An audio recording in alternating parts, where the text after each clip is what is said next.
Here we are. Can you hear me?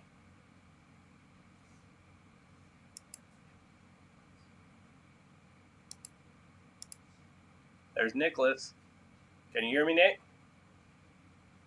Oop, I got you muted. Hold on.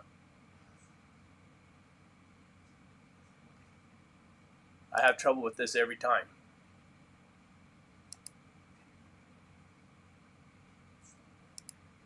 Now say something.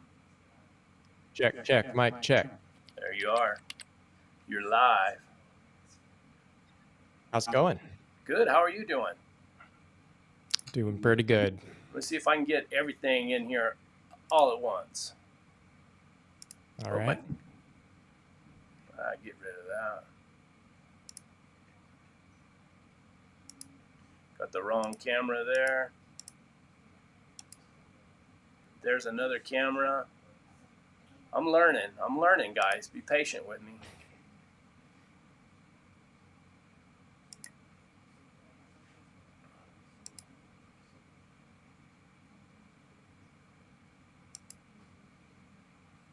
There you go.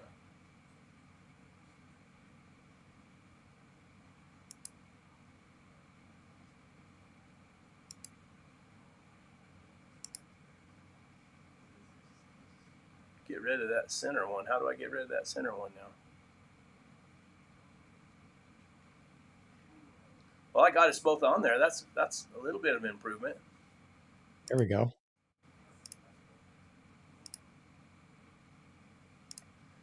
Chris was here just a little while ago. I don't know what happened to him.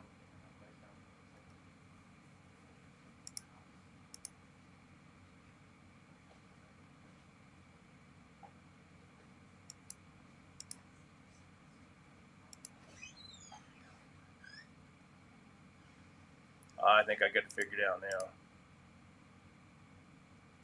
I thought.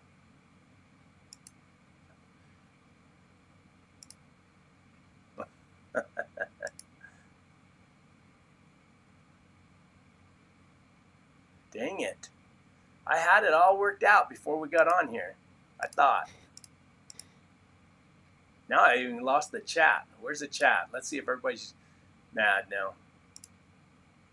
Howdy. Hey guys. Midnight Blue Outdoors, Wayback Productions, Tree Dog. Evening, folks. Robert North. Howdy from the Four Corners. Hot today. Man, Robert, it is real hot down here. What's it like up there, Nicholas? It's pretty hot. Well, hot for here anyway. It's 88. That's pretty hot. High humidity? Dry. No, pretty low humidity. We haven't had any rain for quite a while.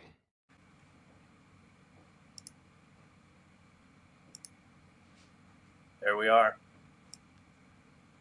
Where's everybody else? I don't know. They were here a little while ago, and I told them to give me just a bit, and then I lost them. So, introduce yourself to all these fine people that are here. Sure. Well, my name's Nicholas. I have a YouTube channel called Hound on the Run, and I also have a podcast that we publish on YouTube, full video. We get a little crazy, have a really good time. My wife is my co-host. My background is that I've been hound hunting for about 5 years now, a little over 5 years. And yeah, I've just gone way off the deep end with all of this stuff. And I wrote a book about hound hunting called Cat Dog Chronicles, which is kind of me telling the story of how I've been learning how to hunt bobcats with my dogs. So when I first got into hound hunting, I was pretty much just raccoon hunting. But I live out here in Oregon, and yeah, probably the most exciting thing we have to chase is the bobcat. So yeah, last couple of years, I've been getting really super into bobcat hunting.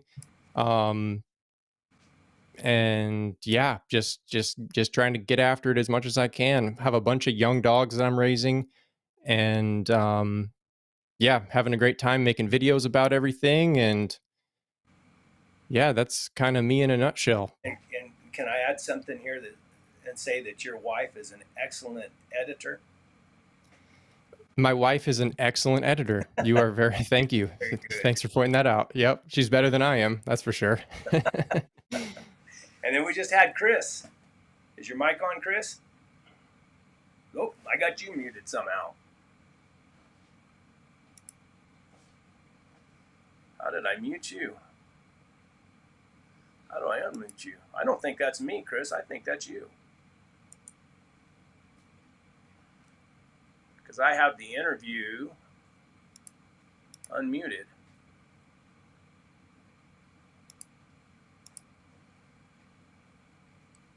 Speak up again, Chris. Let's see. I don't know what the deal is here. Let me check it out. No, I got everything unmuted.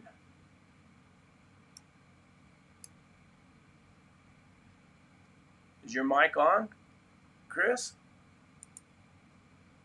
Do you even have a mic? It's on his phone, I'm sure. Are you talking? Can you hear me now? Like yeah, there you are. Yeah, there we go. I don't know. It's his other computer. I'm not on my phone this time. Oh, okay. You got a little bit of a delay also. I know, it's weird.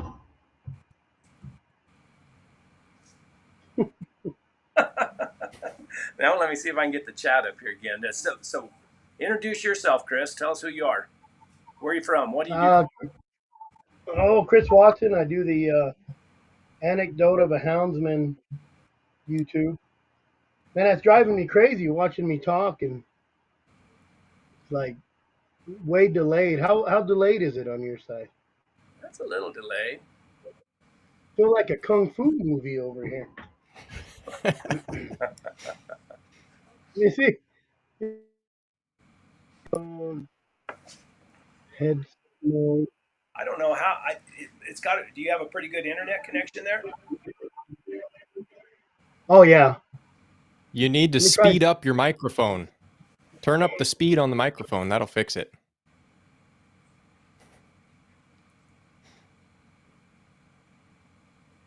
See, that's what happens when you got a bunch of hound guys trying to go live. They don't know what to do. I might have to switch. I might have to go get on my phone. So. You're good. We can hear you. Yeah, we can hear you. We just can't watch your lips. How about if I talk like this? There you go. There you go. Let me go through some of this chat. Can you? Anyways, go ahead, Chris. I'm sorry. Just from Arizona. Live in North Arizona. Hunt North and South Arizona, depending on the weather. That's all I do. Bears, lions, bobcats, or anything that runs. Deer, elk. Sometimes it's rabbits. I'm not claiming my dogs are broke. I tell you that. But yeah, bears and lions for the most. You catch quite a bobcat if I get it. You catch bears, yeah. I like running bears. So, yeah. I'm gonna have to go get my other phone. Okay, well, then we'll go back to Nicholas. What kind of dogs do you run, Nicholas? Well, I've got a whole pack of blue dogs, kind of on accident. So I started off getting. Okay, it's a little bit complicated because I've just kind of ended up with a whole bunch of dogs over the last handful of years. But I'm pretty lucky. I have a really good mentor who has been helping me get into all this. And he gave me my first hound. But at that point, I didn't really have any intentions of actually hunting with him. So it was just kind of a house dog. I ended up getting him a buddy, Cooley, who is a female. She's a half black and tan, half walker. And she just had so much drive that I ended up like doing scent drags and stuff with her. And I ended up just kind of hunting because she was a firecracker and I needed something to do with her. So yeah, I started with those two dogs. Finn is he's like a quarter blue tick, 3/4 running walker type deal. But he's not the greatest hunter. Since then, I have a blue tick who comes out of like Cameron and Hammer lines. So he's a big, lanky, very handsome blue tick. And him and my dog Cooley, they made love one day. And I ended up with a pack of puppies from them. So what would that make them?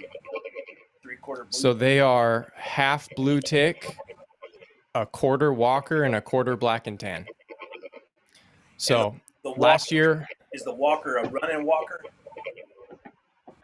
I don't actually know, but that's what I think. I'm pretty sure it's more on the running walker side of things. Are you in tall timber? I mean, are you in high timber there? Oh yeah, absolutely. Yep. Yeah, we lost Chris completely. Oops. Yeah. With the running walkers, have you had any trouble with them locating and treeing in that tall timber? Actually, the one dog I haven't mentioned yet, Rue, who you may have seen if you've seen any of my hunting videos.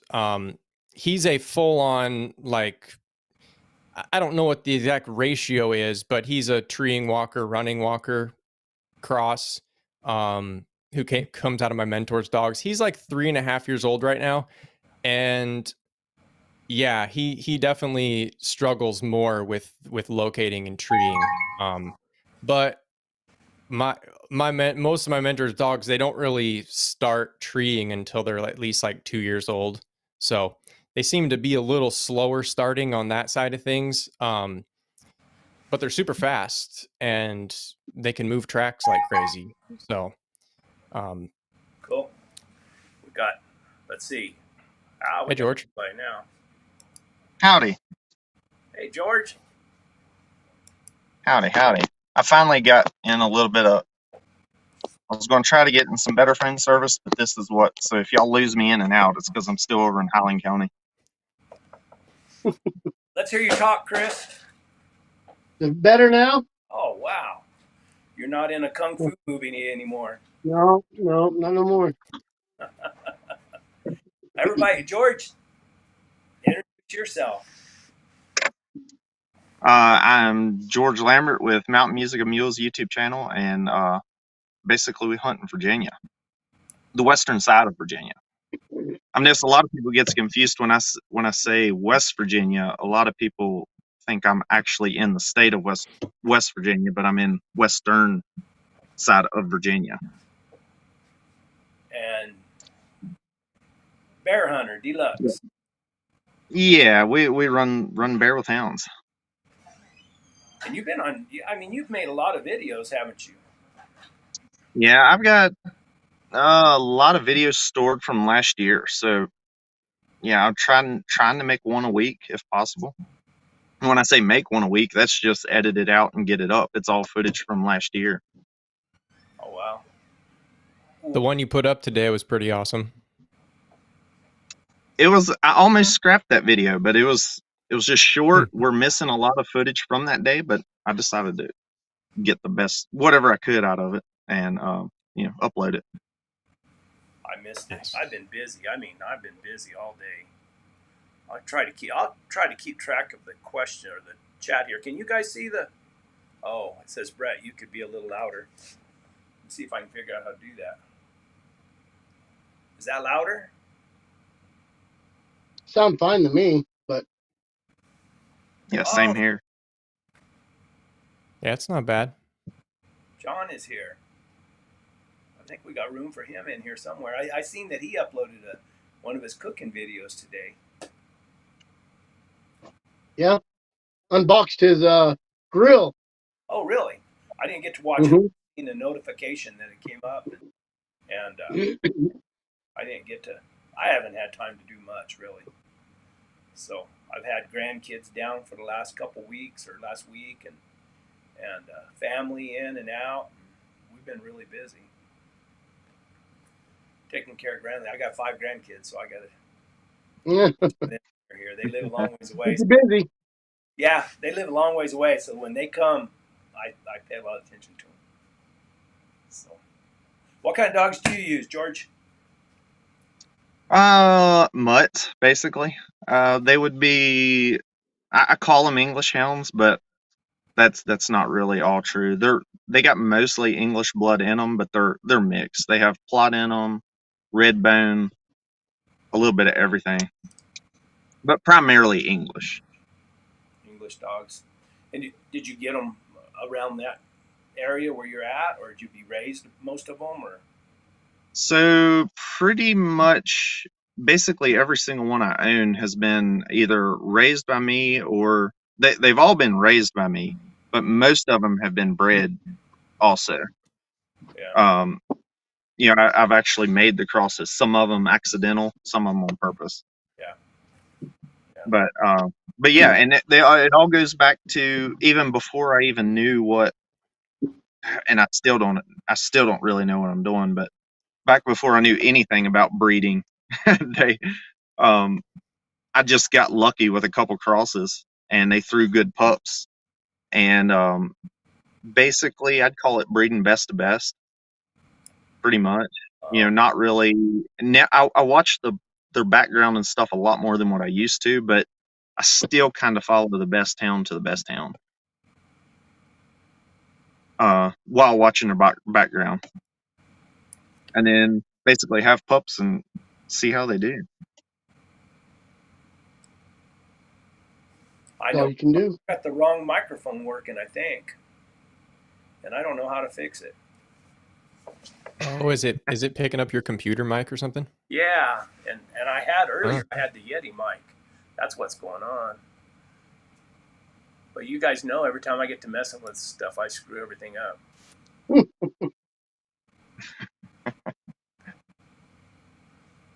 Shoot. Oh well. That's why I'm quieter. I guess I can get closer. And Chris, how about your hound dogs? I know we were talking earlier, you got your own line that you've had for quite a while. Yeah, we got Now we lost I got them from a guy down in Globe, Arizona. He had gave my cousin a dog, and I ended up with it. And then I got another dog from another guy from his line. Just kind of been going off that line since 2000, and I want to say 5. So, and I bring some in and a little bit here and there, but I try to kind of keep it that line. So, I don't think there's a lot of people that have it. His nephew told me one time there's only one other guy that had that older line. So, They crossed up, or how are they bred? oh yeah, they have a little bit of everything in there. It's mainly a Walker and blue tick, but there's some red tick in there. And I'm with George. I had an accidental on a red bone, and I'm not a big red bone fan, but he's kind of one of my better dogs now. Seems like those accident dogs, they seem like to be good dogs sometimes. Yeah. Yeah.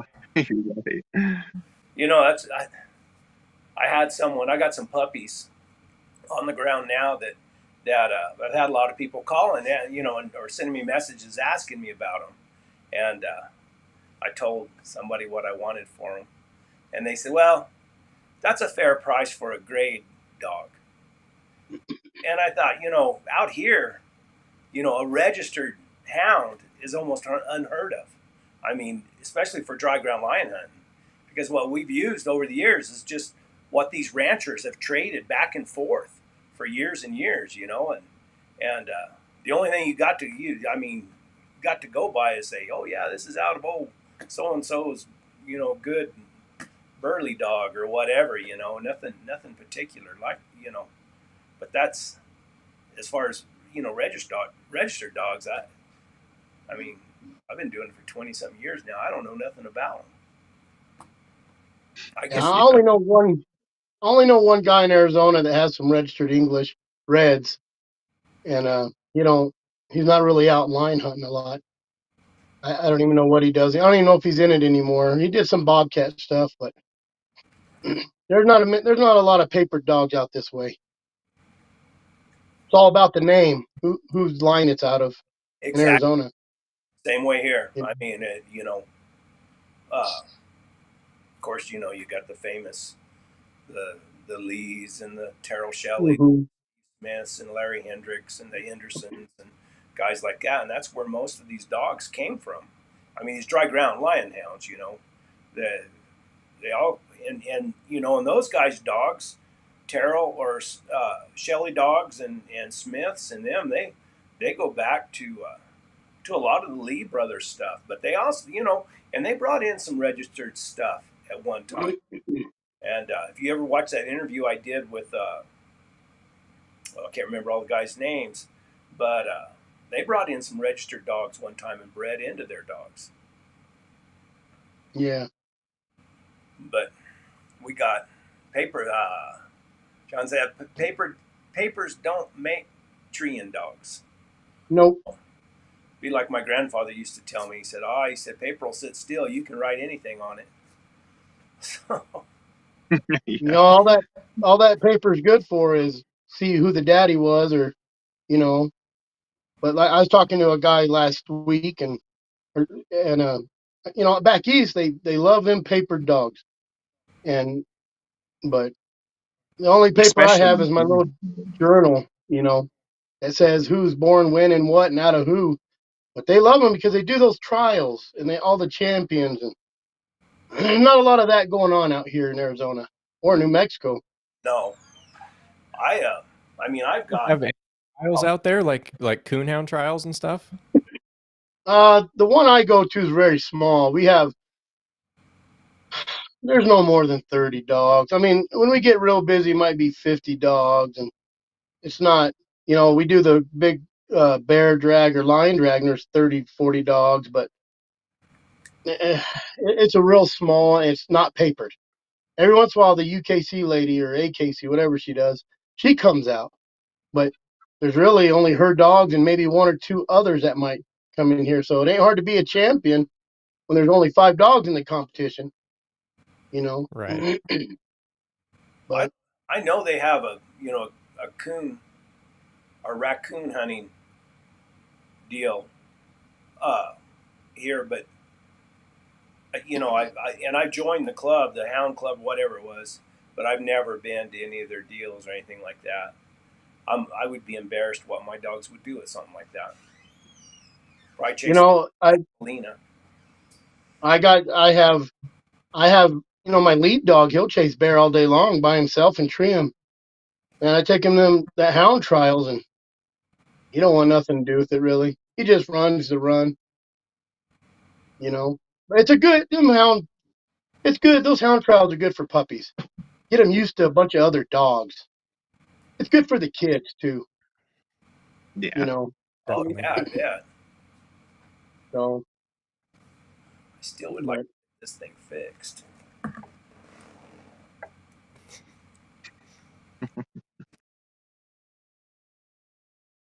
We have a few bigger ones out here in Oregon, but those are in like central and eastern Oregon, and I just haven't made it over there. But yeah, I've enjoyed the couple trials I've gone to. It's kind of fun. Doesn't really, the scent drags.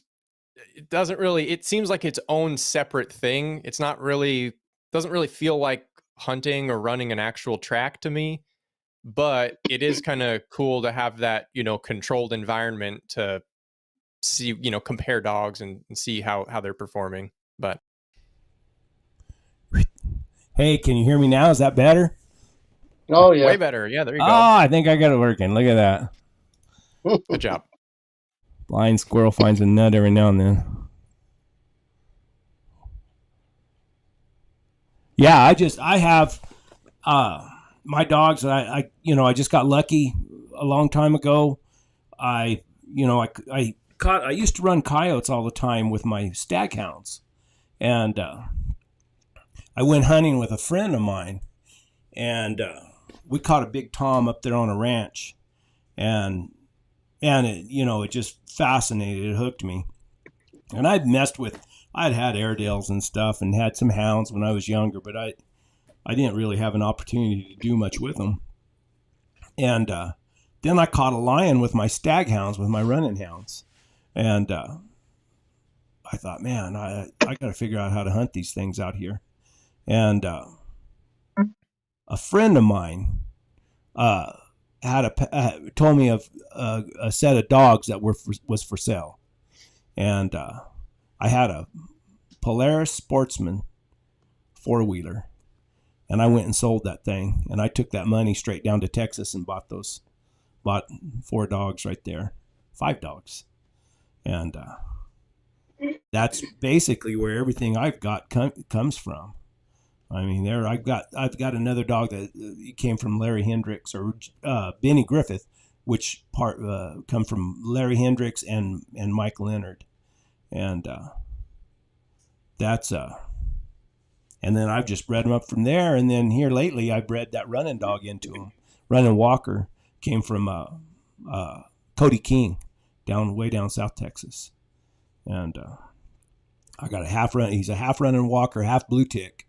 And then I bred him back into my best female, which was P. And then she had these pups. And then I have one of those females I bred back to Al, which is out of Booger. I know this all sounds like strange stuff, but it makes these pups that are on the ground 1/8 running Walker, and the rest out of this dry ground stuff. So I have high hopes for them, except I have so many of them now. It's crazy. You know how that goes.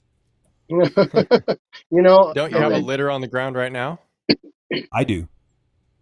Nice. I got 2 litters on the ground out of full sisters, and out of the same exact bred, exactly the same. But one was intentional and the other one was an accident. I guess Al liked those sisters, so. Anyway. How many are you going to keep out of those?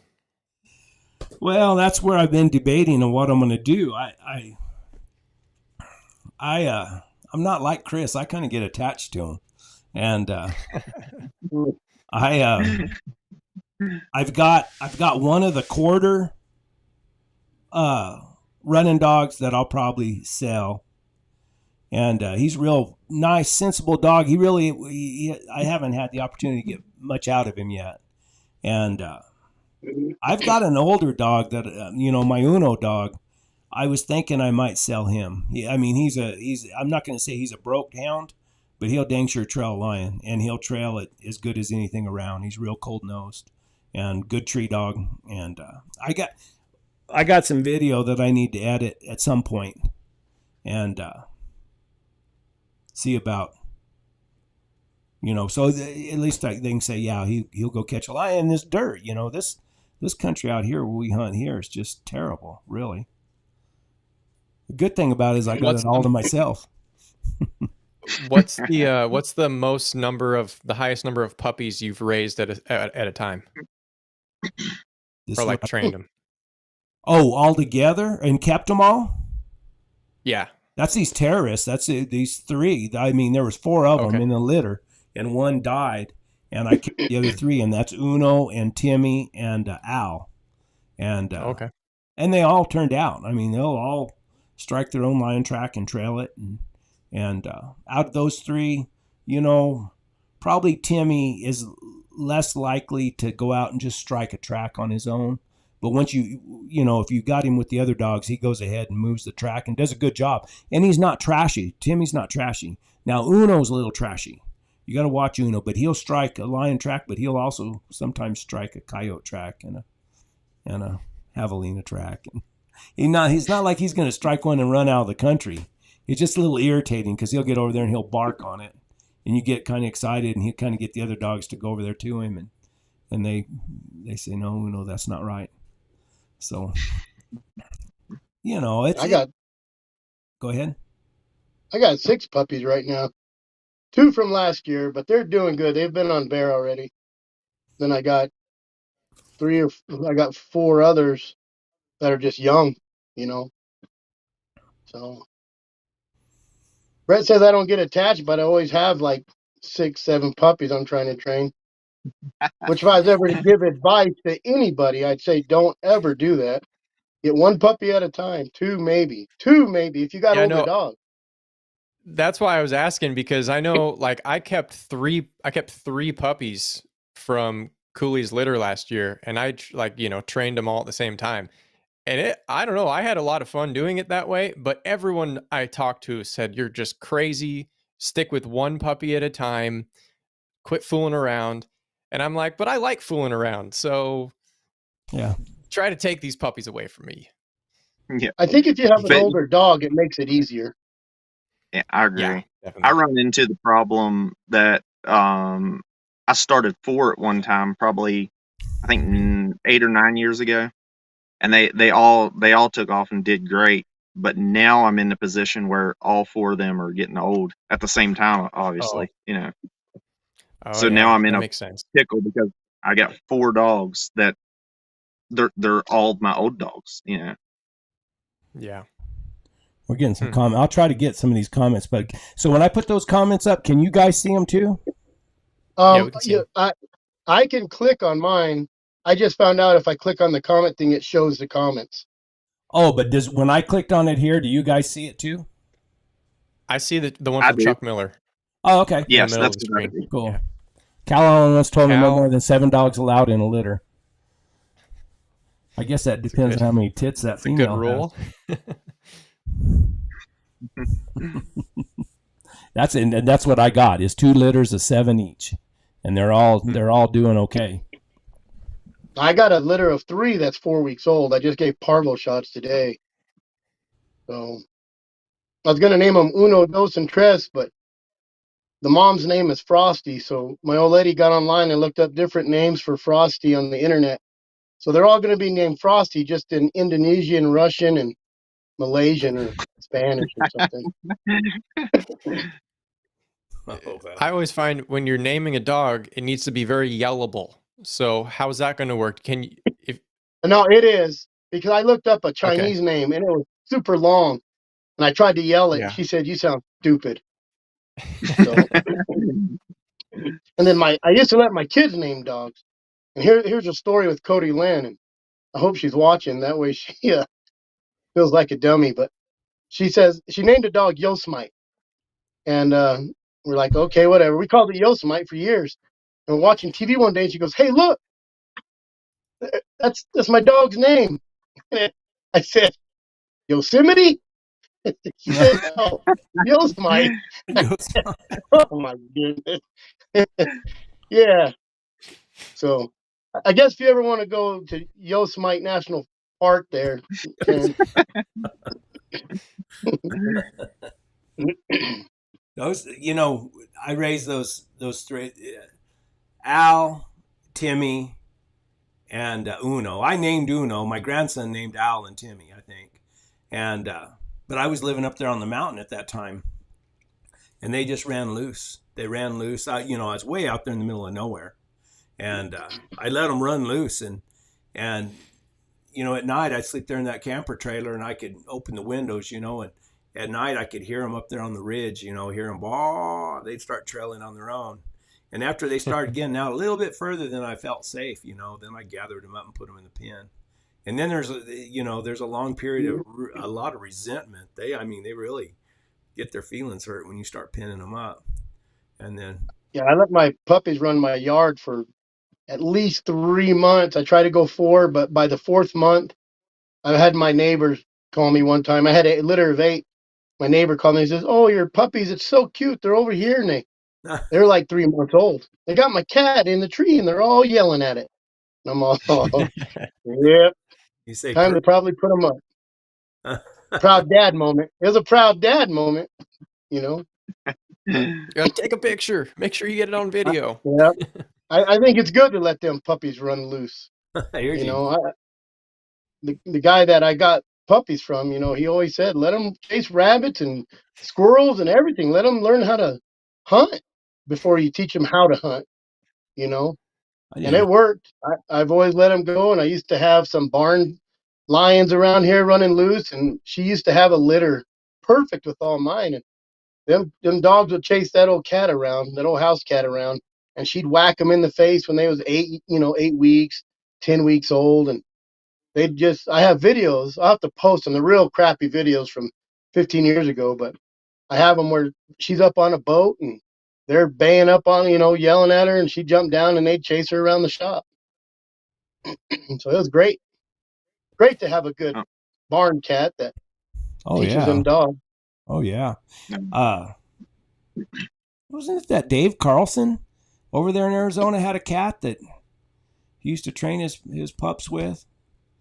Oh, maybe. Never hurt the cat. I mean, it was just a big old tomcat, and he'd let it run Yeah. out. The pups run out there and tree it, and I Yeah, wonder I let my whatever puppies in happened. the house. I wonder whatever happened to Dave Carlson. Did you know him? No, I didn't.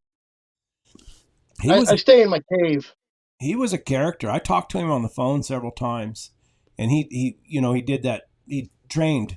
He took in people's dogs and trained them. And he's the guy who had those. I think they had some pointer in them, some Hmm. dog in them, Hmm. and he had a really cool video of one of his. Had a lion up on top of a big old pinnacle, and that dog got up there with it, and every time that dog would run in there and grab that lion by the tail and by the hind end. Then that lion turned around. The dog would circle around. The dog was working that lion really good. But that was a part bird dog, part pointer, or something like that. Well, as long as you didn't get up there and just point at them. Right. Yeah, well, that might be safer that way. Yeah. Especially when they're down in a hole. That way you don't have to crawl down there and find them javelina. No kidding. But Yeah, I'm glad we don't have javelina here. Oh, Oh man, me too. Southern Arizona is full of javelina. I've hunted Tonto Basin, and I was even doing a hunt for a cancer kid, and we thought we had a lion. And I walked this poor cancer kid all the way up this hill and got all the way around the other side, and it was being filmed. The lady stepping outdoors was there filming it. We got up and around and down in this hole, and I knew it was a javelina too because I heard it chomping. And I crawled in that hole, and it was a big old javelina. But I hadn't really broken my dogs off them javelina back then, because I always hunted up here in North Arizona. they're hard to break off javelina sometimes. Some dogs are. They take off running, and even your broke dogs will And take off after them. They see something. and they stink. Yeah, But yeah, they're no fun. I had it puncture, one of my dogs. I had to stick my finger in the hole to keep it from bleeding out, until I got him to the truck. So, How big do Yeah. y'all's javelinas get? What sizes are they? 35 pounds. Is that about right? yeah, big one would be 50 pounds. Wow. I'm sure there's some bigger ones, but you don't see them much. They're little tiny rats. Yeah. I think they're good eating, But some people don't like them. that's what their skulls look. Oh, Mm-hmm. Those things are just, I mean, That's gnarly. and they fight like those guys that I used to have to fight when I was a kid. You don't fight just one of them; you have to fight all of them, and that's what happens. Dog get into with one, and the other ones come running up there, and they'll get after you too.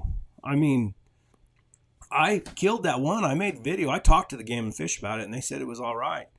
I was way up there, and there's a big old boar, and he wouldn't quit. I mean, he was after us, and it was way up above my camp, and I shot at him a couple times. All of my hounds they were balled up under me and my mule, trying to stay away from him, and I shot at him the last time, and he just ran out there a little ways, turned around, come looking right back at me, and then he started at us again. And I got 5 hound dogs all up underneath my feet in that mule. I thought he's going to get one of us. Bam! I shot him about 15 foot from us. And man. I told the game warden when I was coming out of there, because they're protected species here. And I told him, I said, well, what happens if, I said hypothetically, if something attacks you out here like this, what? He said, if anything attacks you, he said, you could kill it. And I said, man, there's a dead javelina up there on the side of the mountain. He says, long did you do anything with it? He said, you can't keep it, or take it. I said, no, I left it lay right there. He says, as long as you're not taking it out of there, you're all right. I said, man, it wouldn't quit. I mean, and I dang sure didn't want to shoot it and kill it with my dogs there, because then they might get the idea, well, this is all right. But I've had lots and lots of encounters with them. So Well, is I it a don't think type we of even have like anything really similar to those. I think a coyote might be the closest thing that we have to deal with here. The coyotes, I tell you what I learned just in the last couple years is a coyote race to me was always just a bawling, screaming, run out of the country race. And then I had a guy tell me that he said, those dogs will cold trail a coyote. And I thought, oh, no. I mean, no, I never heard that. And there's still talk to some of those old timers, and they say, no, they don't cold trail a coyote. Well, I proved it. My dogs would cold trail a coyote. And I caught them. Of course, after that, I fixed it. It's pretty easy to fix coyotes, it seems like. Yeah. Yeah, you just put a 55-gallon barrel and throw them in the barrel with the coyote, right? That's one method. That guy said, well, how'd you break your dogs off of coyotes? He said, well, I just killed one, put it in a barrel, and threw the hound in the barrel with the coyote, and rolled it down the mountain. They said, well, did it break him from coyotes? He said, no, but he's sure scared of 55-gallon barrels. But yeah, of course, with these electric shockers we have, it's kind of, and that, I mean, if you're in good country, it's you should have your dogs fairly broke, I think it's just around that here in Virginia? Go ahead, Chris. You got that brushy country and you don't know what they're chasing, but most of the time, if them dogs are running 100 miles an hour in a straight line, probably coyote. Yeah, See, I have a hard time telling you the difference, but go ahead, George. Yeah, I was going to say, here in Virginia, coyote is probably one of our hardest things to break hounds off of because of the problem of a lot of times they run just like a bear.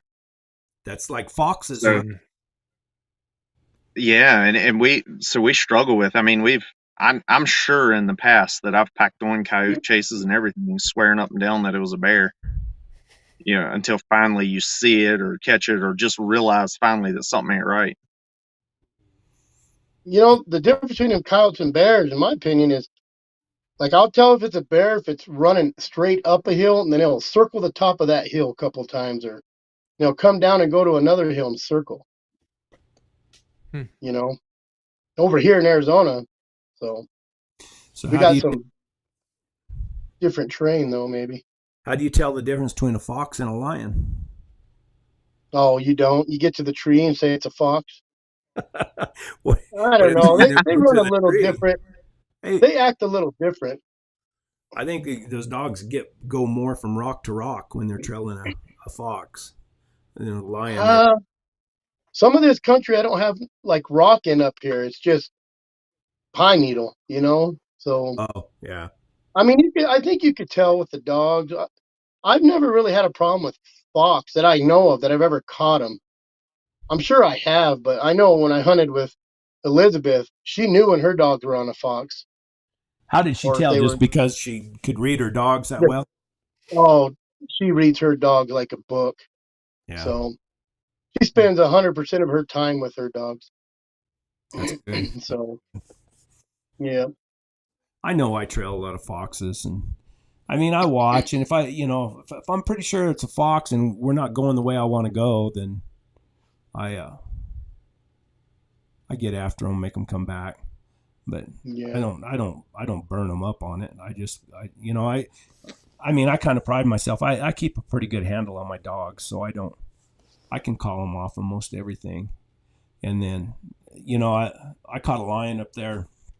I don't know. I made a little video of it. She got in a hole, and I got the lion on the video, and the dogs had just had 2 coyote races. I mean, and I busted them, and when I caught them on the coyote, I mean, I lit them up pretty good, because the second coyote especially, because it was like 15 minutes after the first one. I was kind of upset. And then they started trailing again. I thought, those dirty boogers. And I watched them. I thought, well, maybe that's a fox, but just the way they lined up and the way they were moving it all together, and like they say, you could throw a blanket over them. They were real tight, and they were going the way I wanted to go. So I said, all right, here we go. And I'll be dang, I looked up ahead, and there was that lion. That lion was off about 50 yards from him. And we ended up putting her down in a little bitty hole, little crack, really. And but that was after I'd really, educated them on coyotes. They went ahead and trailed that lion up. So that was good. That means they knew the difference. They knew better. Oh, they know. Yeah, they know. And they, you just the intensity when they're on I mean, the dogs that are bred like this, that intensity when they're on a lion track is different, but we go for a long period of time without catching a lion, and man, I get trashy just like those hounds. You hear them hounds go off and you take off too. Oh man, I'm right with them. I can turn it into a lion track. Look at it. I turn a cow track into a lion track. I know that I've had a lot of people send me pictures of a lion track with toenails and pointed, no W on the. I said, it's a dog. No, man, look at this picture. I'm like, definitely a dog, just a big dog. Yeah, I've drove a couple hours to look at those dog tracks before. Yep. And you don't. I tell you, when you're looking all day and you don't find a track, everything turns into a lion track. And then when you actually see a lion or bobcat track, you're like, ugh, why was I even looking at those other tracks? But right. Just like a dog, they smell so hard, and I'm sure they smell a lion when they pick up something at first. It's like a rattlesnake rattle. You hear a lot of things. You'll be walking through the brush or something. You'll hear something. You think, that sounds like a rattlesnake. Oh, and lots of different things might sound like a rattlesnake to you. But when you hear that rattlesnake rattle, it's a rattlesnake. I mean, there's just no doubt. The same thing. When you actually see it right there, I mean, that's a lot of times you'll see. I've heard the stories of the old timers. They can just see a little smudge or a little edge or a little corner, and they know it's a lion track. And I'm not like that. I got to have the whole thing. That's no lie about the rattlesnake. When you grow up, I don't know if they got them back east as much as here, but when you grow up in Arizona, I was over in Maine walking down a sidewalk, and I heard a rattlesnake and jumped like a little girl, and it was a big old oak maple leaf a dry one sliding across the sidewalk. Oh yeah. But it made that noise. And my girlfriend at the time looked at me and was like, "What's wrong with you?" Scared of leaves. Nicholas, do you guys have, George, Nicholas, do you guys have rattlesnakes at all in your country? Not so. Like, I'm on the west side of Oregon. I live in the Willamette Valley, and I mostly hunt the Coast Range. I don't think there's any rattlesnakes out there, but there are some in the Cascades. I've actually found I think it's called like a Cascade rattlesnake or a timber rattlesnake. Like on this side of the Cascade foothills, but there's a lot of them over in Eastern Oregon. They probably throw you in the jail. Drier desert. Eastern Oregon's more desert, yeah, or high desert, I guess. They'd probably throw you in jail for killing one over there, wouldn't they? They'd probably try, yeah. What do you got? What do you guys got to worry about in Oregon? You got porcupine? Liberals. Yeah, we have to worry about liberals and porcupines. I was trying to stay out of the political part of it. People trying to snatch our dogs up. Yeah. I was trying to stay out of it. Sorry, I'm. You got porcupine? Yeah, we do. I've never, knock on wood, I've never had a problem with them. I've only seen one dead on the road. But I guess in some spots they're thicker than others. I've never come across one. We had a lot of skunks and a lot of Subaru drivers trying to help your lost dogs get reunited with some other Yep. owner. Flashing lights on the collars, and they pick them up. Yeah, Chuck Miller. Yeah, we have to deal with wokeness here. That's the main thing. But George, yeah, what do you otters? got? Oh, I hear that. I've never ran into an otter, my dogs, but apparently otters will mess your dogs up pretty bad. Like river otters. Huh. They mean? They just aggressive? Apparently, they're real mean and really aggressive, and they have big teeth. I think porcupines are one of our worst enemies up here. Yeah. You know, but we don't Have hardly you have had any many dogs porkies tangle left. up with them? oh, I've had some pretty good run-ins with them. So it ain't fun.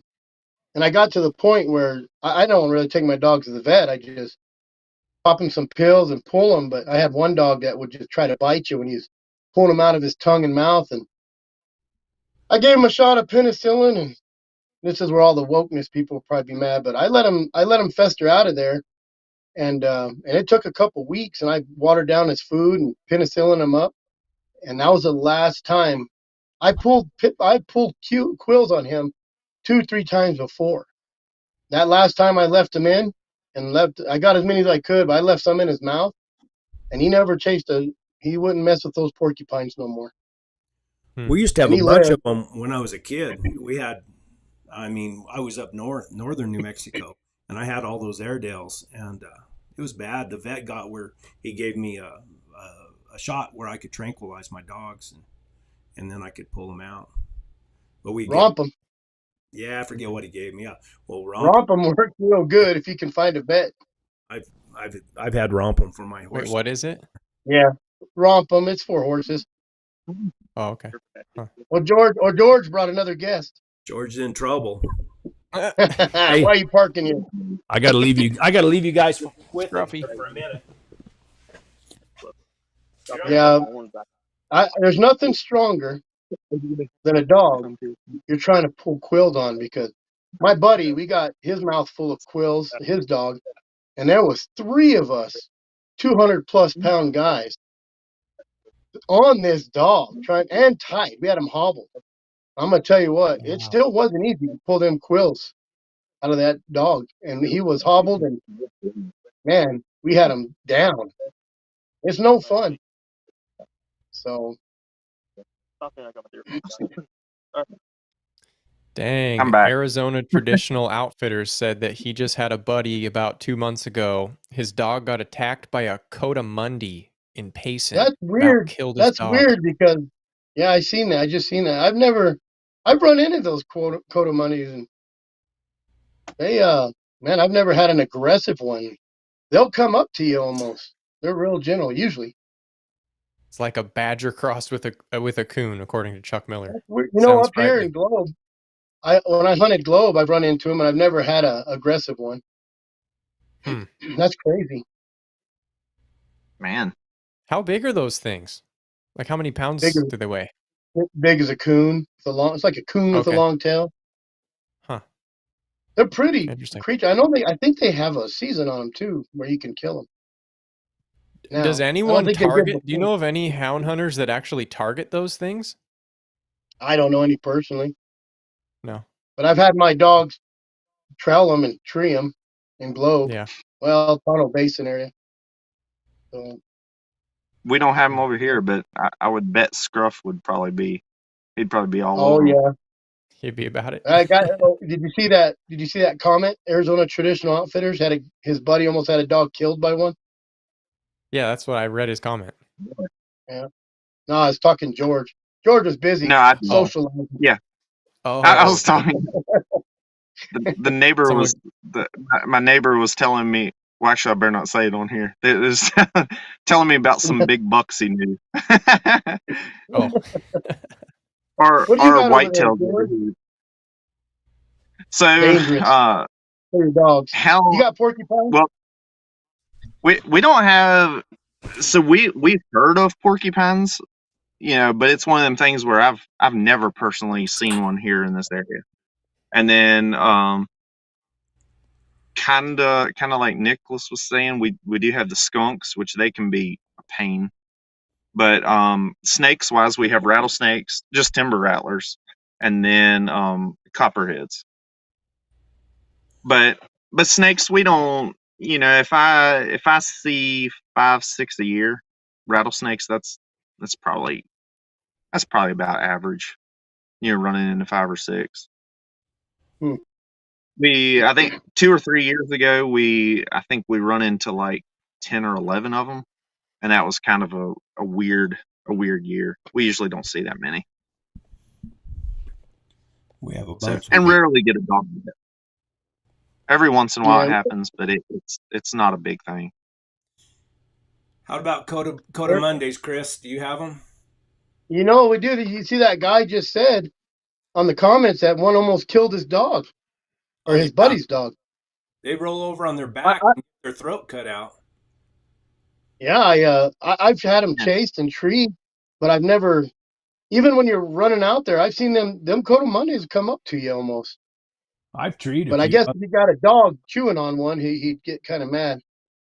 I heard they grab a hold of them and then the other dogs pull them or something and it cuts the dog's throat out. That's what he's saying. Oh, God, that's awful. Oh, yeah, right there. I've never had a problem. I would have never thought that a Coda Monday would mess up my dog. I've treated some, and walking to a tree right at dusk, and you see that tail hanging down, it looks like you caught a young lion. Oh yeah, I've had them go across those rocks, big boulders out there, and they're jumping in and out of them, and I see that tail, and I'm like, oh, we got a lion. And then they get up on top of that boulder, and I'm like, nope, just a rat with a big tail.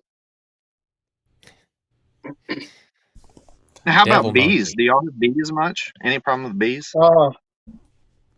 Killer bees? I can tell you a story about bees. I had a beehive under my house, and I let it there for 10 years, and it never bothered nobody. And I think another hive came in, robber bees, and got them riled up, and it killed 2 of my best dogs, and then it killed a litter of puppies, and I lost another dog a month later, maybe a month and a half, 2 months later. It got stung real bad. One died that night. She got stung thousands of times. And we had her in the house, giving her all the antihistamine, and I raking thousands of stingers out of her. She was pretty messed up, and she had died that night. I had another dog just paralyzed out the next day, and he was one of my best dogs. And then 2 months later, I was hunting Argyle. We did a bear run, and he fell real far behind, and I picked him up, and he's walking like he's sore-footed. Threw him in the truck. Went and grabbed another dog of mine that was around the corner. Not under 5 minutes. And when I got around there, I went to throw my other dog in the truck, and that dog had died. Oh, so I don't know. Maybe cardiac arrest. Maybe maybe he got so messed up by the stingers. But it was a good run. It was a few miles. But I had to put that comment up and now we just got to figure out who the couple houndsmen are. Clearly, he's talking about Brett and George. Sorry, Chris. Oh man, I'm having a hard time with these comments. Keeping track of them. Well, if you watch, like I'm watching it on YouTube as we're going, and it's a real big delay. So Really? those guys are hearing it. Yeah. It says we have Tasmanian devils. I got to put that one up. Now that would be something my dogs could trash. Oh Lord! Tasmanian devils in Tasmania that can get. Oh, emus. They get aggro. Aggro. That's aggressive. Need to watch them. Our kangaroos can rip a dog up, and emus have claws out of Jurassic Park. Nothing. My Lord. Have. Oh, I've had emus. Yes, that's no lie. Those emus are mean. When I was married to my first wife, we had some emus. We had 4 of them out there, and I got a really good story about that. They were my ex-wife's fathers, emus, and they gave them to us to try to raise them up. They're gonna, I guess, at one time it's gonna be real popular to raise those things. Anyway, things happened. I got divorced, and the emus got loose, and I got a buddy of mine that this guy's probably 6'9". He's huge, 300 something pounds, just a big old stout guy, and he drinks a lot of beer. And he caught one of those emus down on the river, and he caught it. He was holding it by the neck like that, with a beer in his left hand, and that and they kick forward. They kick forward, and that thing kicking at him. He was just holding that thing by the neck, drinking that beer like that. In the end, I think their legs. It looks like a knee, but I think that's actually their ankle. Well, it bends forward. I know that, and they got big old nasty claws on them. And you handle them by getting them, go around to their back and grabbing their wings like that, and you're in the back behind them. It looks kind of bad, but there's a big bird like that in I think in Patagonia, like Chile and Argentina, and I've seen some videos of them hunting those big birds with like big sight hounds. Wow, looks pretty crazy. Yeah. How did they just bay them up? No, they catch them by the throat. The dog? Looks like. Huh. Yeah. I guess if you don't got bears or lions, you got to chase something, right? Yeah, I can't remember who it was. I think I saw it on one of the hound Facebook groups. This guy from down there, I can't remember if it's Chile or Argentina, but he was posting videos of his dogs catching guanacos and like full on catching them and like taking them down, and then also catching those big old goonie birds, whatever those are called. Pretty wild. What's a guanaco? It kind of reminded me of your video, Brett, of your sight hounds catching a lion. Those dogs, when they learn how to kill, I mean, and you get 3 of them, they're tough now. I mean, it's not a fight. I mean, it's not like a dog fight. They just run in and grab the throat. And I had one dog grab a throat and the other and pin the head. We call it pin the head. And they pin the head and the other dog grabbed the chest. And they're tough now. And I kept all my dogs in the same pen. But those male dogs were not dog aggressive at all. I mean, they wouldn't fight with each other. But man, they could handle a coyote. It was fun. The problem we had here is we didn't have, it's kind of like, my lion hunt now, we just didn't have a lot of open country to run those coyote hounds in. And that's how I ended up catching that lion is I started using a call, and calling in the coyotes into open areas or trying to get them to come into open areas and try to get those dogs sighted. And so they could run them down and catch them. It was fun. Good sport. Hey, George, what else you got over there? You don't have lions much, right, in Virginia, or do they? You'll hear of a occasional sighting or something, but a lot of black panthers.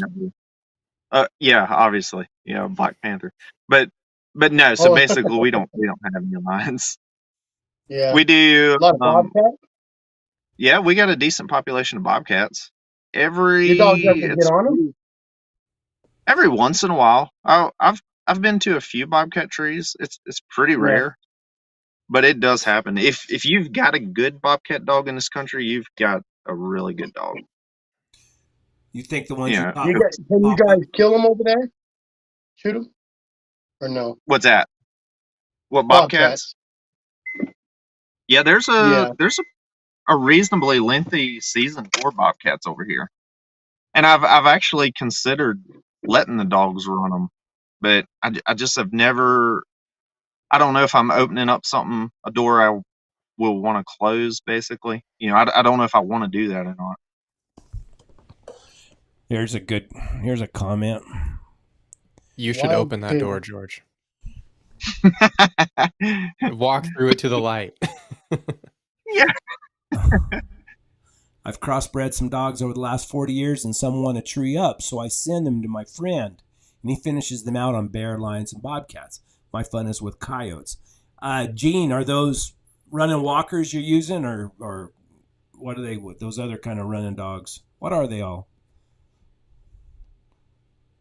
Krogan, and Julys and things like that. Yeah, I don't know much about that stuff. I don't either, but I bet it'd be fun. Yeah, I love talked. those There were some fox hounds. brothers. There are some brothers that had some running dogs. They ran coyotes out of Amarillo, and I always heard stories about them. And I called a long time ago and talked to them. And I had this idea of maybe being able to run those running dogs. I got something beeping at me. Out of That's George. That's It George's was. truck. We just had a shower of rain, so I rolled the window down, or back up and then back down. But yeah, those guys would run. I mean, and they go out there and they build a big old fire, and then they run those coyotes, and stuff. I guess I don't know exactly how they do it, but I asked them. I said, "Do you think those dogs would work in this country?" And they said, "Not consistently." They said, on a good night, they could run, and they run them all at nighttime. So that's kind of different than I wanted to. I want to see the race. So it'd be different. Of course, You got on pigs. horseback. There's a guy asking if you use on pig. You got pigs up there, don't you, George? That Eric We, Silver. yeah, I don't see the comment, but at the same time, here in this part of Virginia, we don't have any wild pigs. Do you see it now? So- They do. They do use Yes. pigs over here, though, or dogs for pigs. But I think they hunt Texas. They use a lot of dogs for pigs. Texas, I imagine- Louisiana. Yeah. South of me, a good bit. Yeah, that's a pretty popular thing. And when I say south, I mean like ways south, Georgia, Florida, all that. That's big hog hunting. Yeah, apparently we have, supposedly we have wild pigs in Oregon, but they're all in Eastern Oregon on private land. So you can't really, like they're a non, like you can just hunt them, but you never see them on public land, I guess. So it's not really a thing out here. We have a few in Arizona, but we also had a guy who started his own little ranch, and then I think he made someone a little angry, and someone cut his fence, so all them pigs Oh. got out. But I used to sell them pigs, so they crossbreed them pigs over there. Just a little kind of dude ranch where anybody could go hunt for $500, kill a pig or a goat. That guy told me people will show up with 22s to kill a goat or a pig, or kind of funny.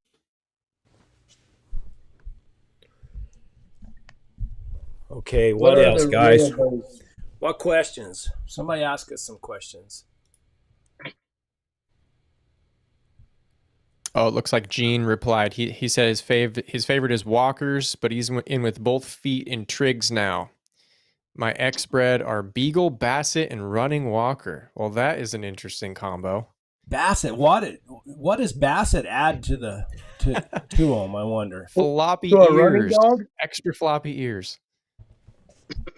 Yeah, probably nose, I would imagine.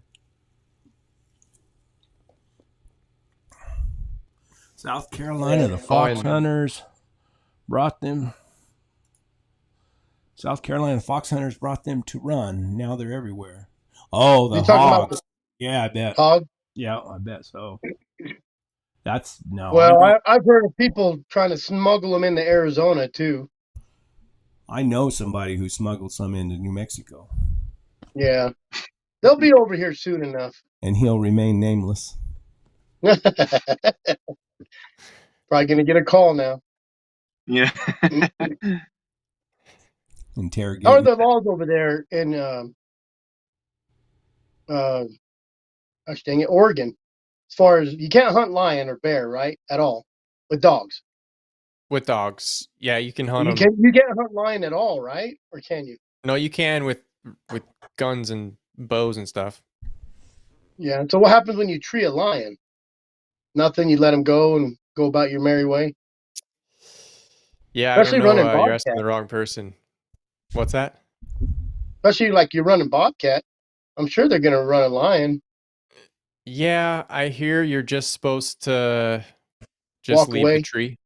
Yeah. What else you got over there for cats? ringtail cats, anything else? We don't have ringtail cats. It's just bobcats and mountain lions. Oh, I catch a lot of them ringtail cats in Globe, I've caught Wait, Arizona. okay. Is a ringtail cat different than a coatimundii? I thought they were Yeah. the same It's thing. like a ringtail cat's like a 4-pound cat that has a coon looking Oh, tail. If 4 Yeah, pounds, look, okay. but their tail Okay. probably I thought they were weighs the same. 3 of those 4 pounds. yeah, they're Oh, tiny. gotcha. And that Okay. that Uno dog that I was Wow. telling you about earlier, he became I don't know how he just got a knack of catching those stinking things. Yeah, Dirty likes to trail those into logs, and they're in the tiniest little hole you can find. I've trailed them to dead trees and had to cut a hole in it just to see what was in there, so I didn't have to stimulate him much. And it was a ringtail cat. It's always a ringtail cat. Kenny If it's in a said tiny spot, it's a ringtail cat. it was coyotes they introduced over there, not hogs. Oh, coyotes. Oh, I see what you're saying. In South Yeah. Carolina? Is that what he's talking about? I forget where he said he was from. Okay, Yeah, South Carolina fox hunters brought them in to run. Now they're everywhere, and then he corrected. Oh, because Lord. we thought he was talking about hogs, but he's talking Yeah. about bobcats. I mean coyotes, coyotes. He's got bobcats on the brain. of course. Ah, Oh, Hound on the Hound run. on the Run. What's some beginner's advice? What's And me and him have talked. We messaged back and forth this morning while I was sitting there drinking my coffee. I was surprised. He texted me last night or sent me a message last night, and then I answered early this morning. I was up about 4:30 this morning, and he answered me right away. So the biggest help for me was getting an old finished bobcat dog. I mean, last year, and this was kind of what I wrote the whole book around, was my mentor gave me a 10 or 11-year-old full-on broke cat dog. And yeah, I hunted with her for a full season. She died on me last August or something. But yeah, I mean, Died having a on you. broke dog, that is like as good as it gets to get young dogs started. But the second best thing has been hunting in the snow. We don't get a ton of good snow anyway, to hunt out here in the Coast Range. But this last year we had a ton actually. And so yeah, going out in the areas that I normally hunt on bare ground, getting to run those roads with fresh snow, and first of all, knowing that there's actually bobcats in the area was a huge deal.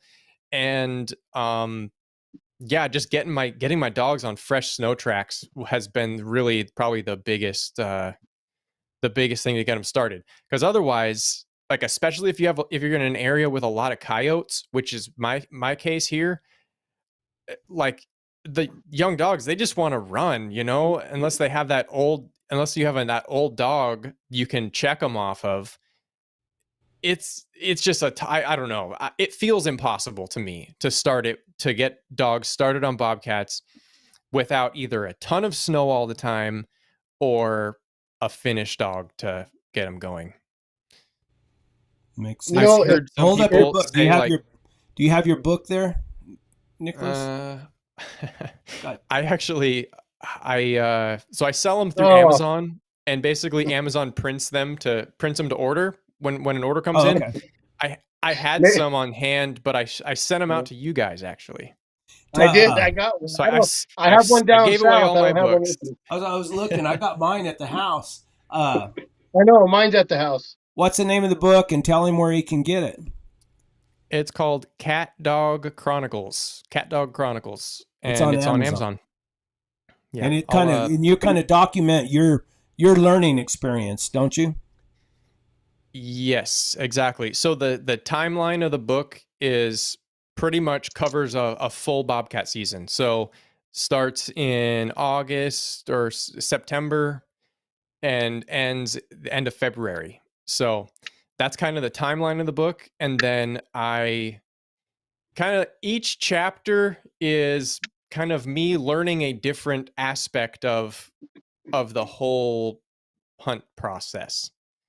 So yeah. It's good. Cat Dog Chronicles Hey, on Amazon. aren't you coming out? You're thinking about going on a second book, right? Oh yes, I'm gonna keep writing books. But I just finished the audiobook version of Cat Dog Chronicles, and so I'm yeah, I have some more editing to finish on that, but that'll be up. That'll be ready to go in like a month or so, probably. We're all still trying to figure out how somebody as smart as Nicholas wants hounds. It's because I'm so super smart that Because the rest of I us need we the got hounds to hounds because we're balance not me very out. smart. I need the hounds to keep me grounded. You know what I mean? Like Yeah. this giant brain in my head would just. I'd be right there with Elon if it weren't for these hounds. There's a good comment from Cameron, Brett. Which one? Okay, wait a minute. Here, let's go. Let me go right through some of these. That's a touchy subject. That got any ideas to keep hounds safe from wolves? Okay, what is the best way to get dogs that are predominantly hunted off bait to rig? This sounds like George's. I think that's what George does. Let me see. You don't? Do you bait, George? You don't bait, do you? We can George? bait here and Yeah. wherever that is. I heard he was the master at it. Hit bait well, but still can rig them if you have a rig dog. George? All right, I see that. Yeah. So basically, here in Virginia, baiting has been out for, I don't know, before my time. Basically, we cannot bait here in Virginia. Yeah, but saying that, as far as the rigging side, we do, basically we can start hunting in August. So August, September, October. October, a lot of times I got to head to West Virginia to start hunting. But whatever the case, them 3 months is that's a lot of what we do is rigging. So, so going back to the question, off bait to rig. Well, I mean, I know. I'm assuming. I mean, they I bait off I the would. reservation. I mean, I Go ahead, can. So I'm just trying to how to put it in perspective of a bait, but like I will rig past like in August basically is when our blackberries and stuff come in, or we have a lot of blackberries, autumn olives, so I ride the dogs past them all the time, hoping to rig a bear track. So I mean, I'm assuming you could probably use a bait just like I use the autumn olives, or you have him in the truck and ride past a bait. Is that? I mean, I'm not exactly sure how to answer that question, but that's how I rig the dogs all the time past places where bear go. As far as here in Virginia, that would be small ponds, like drinking areas, or blueberries, blackberries, autumn olive patches. So I'm assuming I use them probably. I use natural bait. I reckon that would be what it'd be considered. Do you Natural food sources? I rig past them all the time. Natural places. Do you rig, Chris? I rig, but I know we can't bait in Arizona, but the reservation can bait, and a lot of those guys down there run baits, and I know they run dogs too. But I've also heard kind of when you got a bait area, you got a bunch of bears coming in, so I don't think you could just go to a bait area and meticulously pick a big bear and get out of there. I know a lot of those guys rig about a mile around it. They go out a little bit, Right. but I think that would probably be the easiest way. But I rig and I free cast. I only started rigging the last 5 or 6 years I hunted with Elizabeth because she had a rig dog, and I lost my rig dog doing a cancer hunt down in Globe. So I didn't have nothing, and her dogs kind of taught my dog how to rig, and that's how I got rigging again. You ever rig anything you can't run, you can't trail? I mean, you get a good rig and then you can't trail it. I've had where they run backwards because it's too hot. You know what I mean? Yeah. But I've also I had an old dog that would rig really good, but he was kind of trashy. And every once in a while I'd say, all right, my dirty dog, I would watch him. When Andy opened up, I'd watch my dirty dog. If my dirty dog didn't rig, Andy was rigging trash. But Dirty kind of chirped up one time. I let him go 80 yards away. There was a porcupine in a tree. So you got a really good rig dog. I don't know. I'm right next to the reservation. So when you rig something and them bears, you got a good runner bear, they'll run straight to the reservation. And the reservation's kind of no joke. I mean, it takes too long to call and do all the stuff you need to do to get permission to get on there. So you're really just, you're either hauling butt in on your truck trying to catch your dogs and hopefully you're picking them up, or you're walking in trying to call them back. And when you're on a hot bear, it's hard to do that. I know a lot of people that have gotten a little bit of trouble being caught on the res. You know, I just haven't been caught yet. I just try not to hunt too close to the res, but I tell you what, them bear, they'll run. Them bear will And run. rigging, I know going back to a rig dog, I fully believe a lot of it's genetics, but then also it's a little bit taught too. Because shoot, a lot of my young dogs, I have I wouldn't say easy time, but I can make a rig dog pretty fast compared to a lot of people, and it's just because I rig a lot. And I got a couple of decent dogs, and them young dogs just take naturally to it. Because they're If the older dogs are doing it. Yeah, it goes back to what Nicholas was talking about. If you want to be a super good read your dog houndsman, get a puppy and start from scratch and make every mistake you can. Because then you're going to learn your dog. Even if you have an older dog, you're still going to make every mistake you can. Oh, yeah. But at least you have that dog to correct you a little bit or double check you. I think every houndsman has a dog that they can depend on.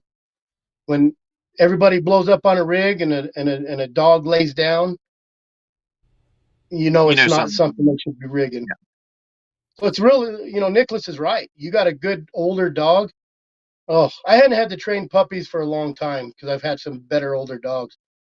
But if you want to be a really, really good houndsman and learn how to read your dogs, get a puppy, not 3 of them, just one, and start from scratch. And I think that will make you better as a houndsman than, using an older dog. That's my opinion. Actually, and that, I don't know how much I actually conveyed it in the video, but the video I just put up today, that morning when we started off, a couple young dogs just blew up on the truck. And obviously when they blew up, the whole truck just exploded. We let, and it was kind of one of them, kind of like what you're saying, Chris, we let 1 or 2 old dogs down. They got on the ground and they just jumped right back up on the truck. So I let Scruff loose and he went like 150 yards and had a coon tree. So yeah, like you said, if I would have dropped the tailgate, or if we had just let all them young dogs loose, yeah, we'd have had a mess. And then a coon tree, but here we, obviously we didn't want to have a coon tree. It's like those videos. You've seen those videos where the people are around other people and they act like something scared them and they kind of run off and everybody kind of runs like, what's going on? Same with dogs. They bark, everybody. I'm not going to say who, when, or why, but there's been a time where we thought we had a good tree. Sounded good. Me and somebody went in on, a friend of mine and somebody went in on it. And we thought they killed a bear cub. It was little tiny on the ground. There was 15 dogs messing up a porcupine. It didn't have a quill left on them. We pulled the dogs off, shocked, pulled, kicked, threw rock, whatever, got them off. That old porcupine just walked off and walked right up a tree. And there it left every quill. And these are older dogs with young dogs. So once one gets going, and that's how all them little incidents happen with dogs, is one gets crazy and you can have a dog that's been around kids 15 years and he'll jump in on it. Yeah. Animals. They're still animals. Speaking of rigging, I've always free cast my dogs. That was always the way I wanted to hunt. Is I put my dogs on the ground, I get on my mule, and I ride through the woods or through the desert, wherever I'm at. I had a guy from Nicholas is gone, but I had a guy from up in, I think he was in Oregon or maybe Washington State, and he came down and stayed with me for a few days. And he's a houndsman. I mean, and there many years he made a living with his hounds. And he wanted to go out. We weren't going to go ride, but said, let's go look at the country. So I loaded up some dogs and I took off, and I went up in the higher country in the Gila up there. And I was driving over the pass. We got a big pass up there, and it's a bunch of horseshoe turns going back down the other side. And my old sissy dog barked. She barked out of the box. She had her head hung out, and she barked. And he said, what do you think that dog's doing? I said, I don't know. She just barked in the box, And he said, no. He said, look at her. He said, she's rigging something. He said, is she a straight dog? I said, yeah, she's pretty straight. And he said, that's coming up out of that little canyon right there. And I said, all right. So we pulled on down there, and there was a place where I could pull off, and we walked down in there with her. Boy, she ran right up through there and started opening up, and she couldn't trail it, but it was a scrape. A Tom Lyon had come and scraped underneath a tree there, and she rigged that scrape from on top of quite a ways up the canyon. And that kind of made me open my eyes and think, geez, how many times have I hollered at those dogs for barking in the dog box when they might have been rigging something? My mentor told me one time, the guy who got me in the hounds back in the 90s said, if a dog rigs on deer and you get out and there's nothing but deer tracks, he said, this is back in days. He said, don't beat your dog.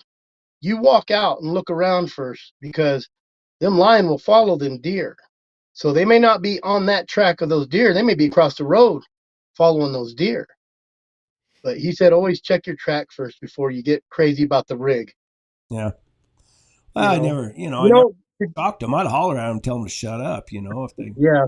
And I had that road, when I was up there in the mountains, I had like 8 miles of just old rough dirt road.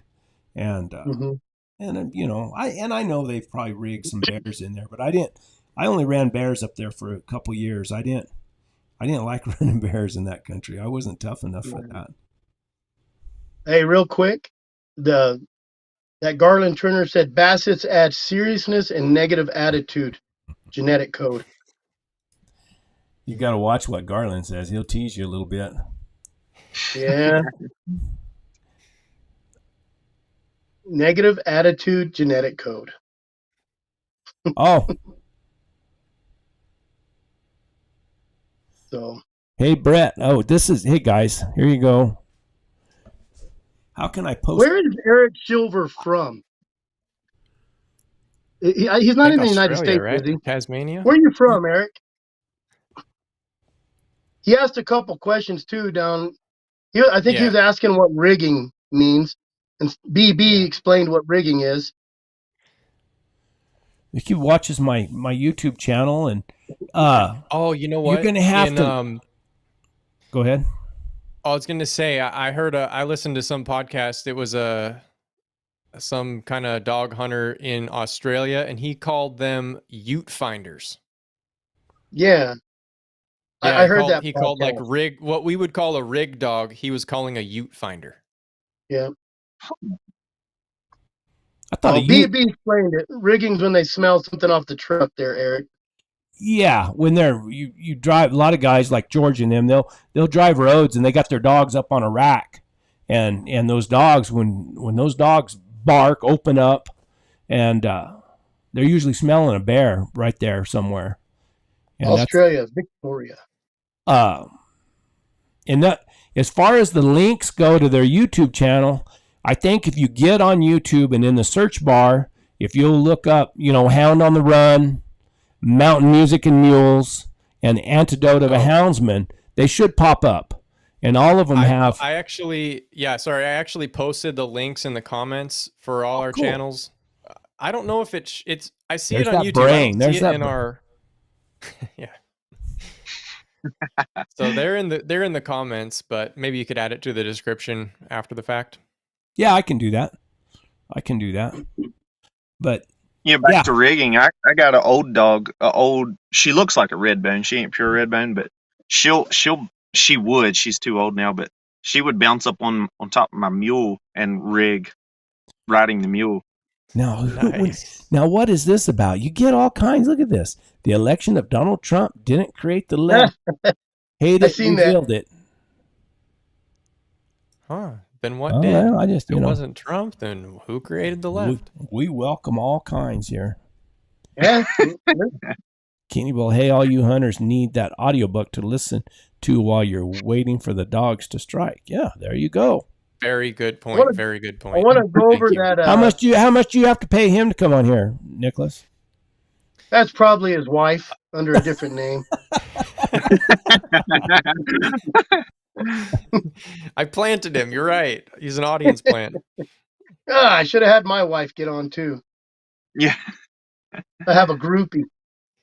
I tried to Hey, get that I tried you to get guys my don't wife got- to come on so she could tell stories about me, but from time to time, and she won't. Hey, that would be a good I- one. I would- that would be a good I live would stream. kick Have my all the wife off. wives.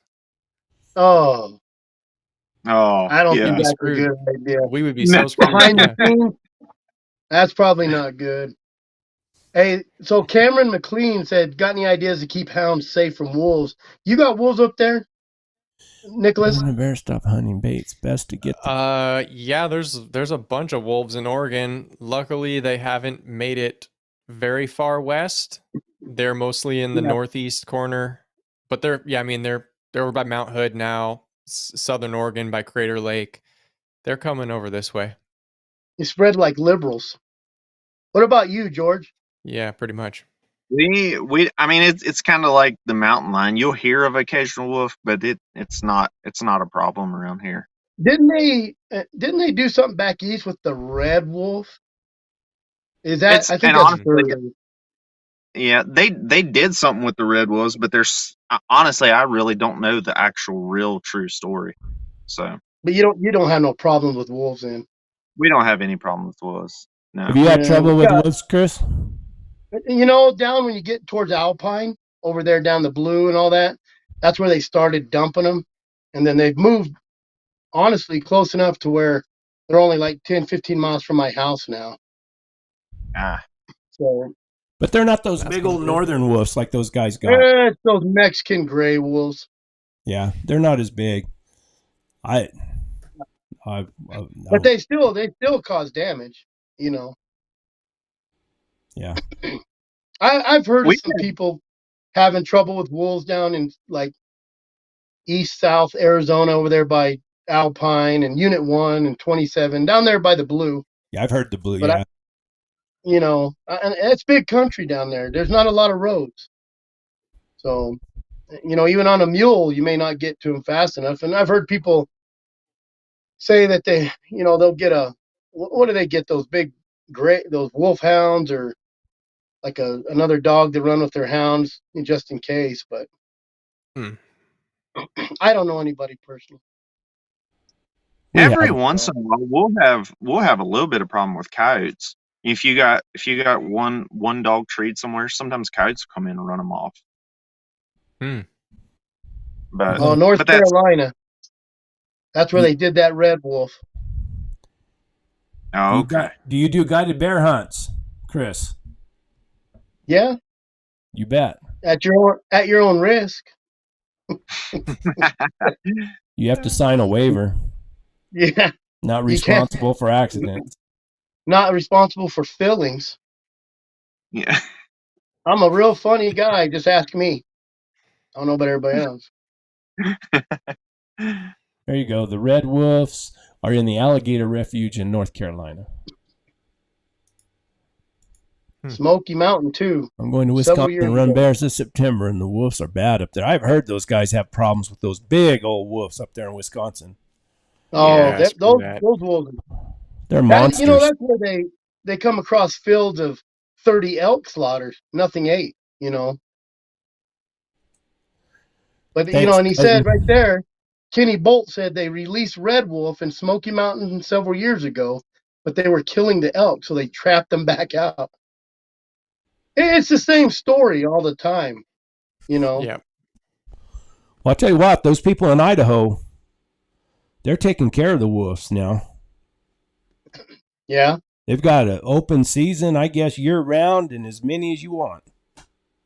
Oh, I'm sure the woke love that one. Yeah, but I think that's, I like Idaho.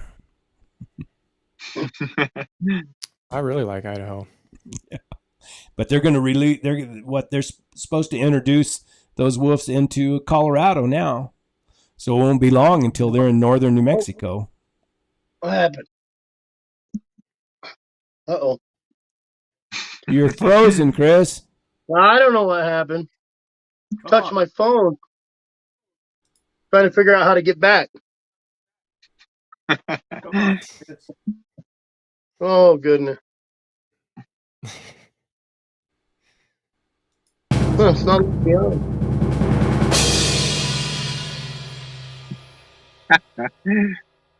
Son of a gun. Well, and you got a funny look on your face too. It looks pretty normal.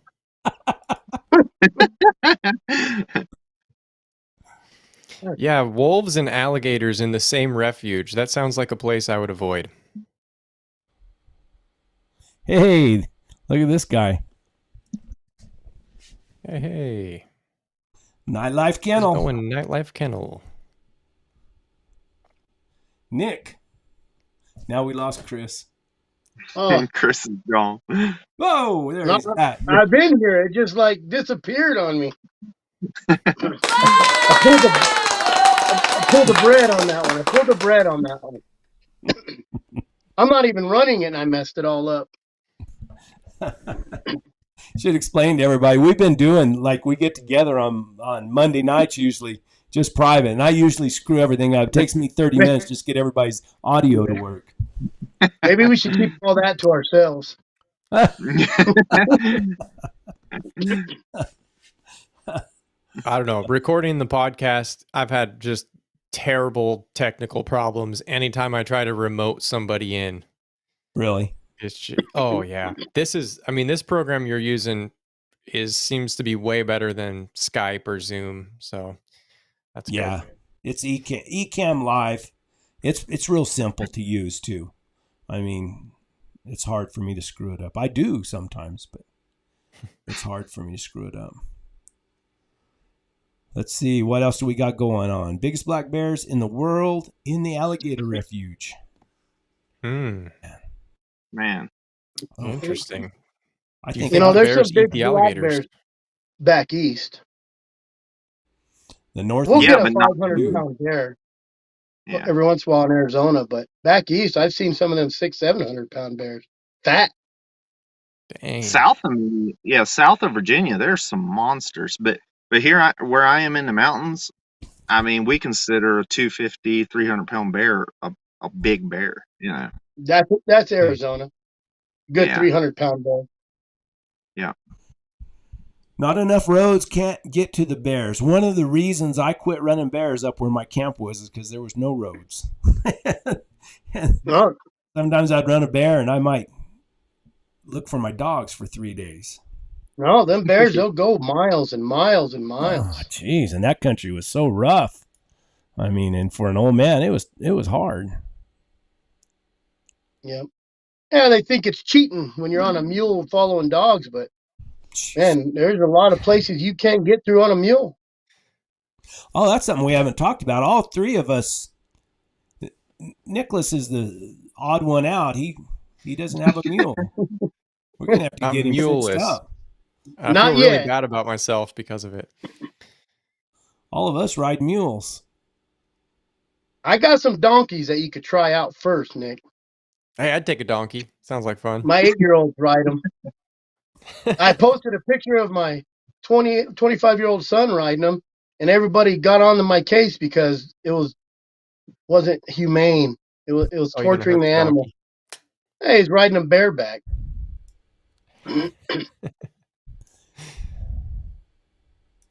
We used to have, and my cousin had a donkey. I think his name was Jedediah or Jed or something. I don't know. But that we finally got it where we could saddle it. We ended up going on an overnight camping type trip. Not even hunting related, but yeah. Needless to say, all during the night, old Jedediah is braying just as loud as he can.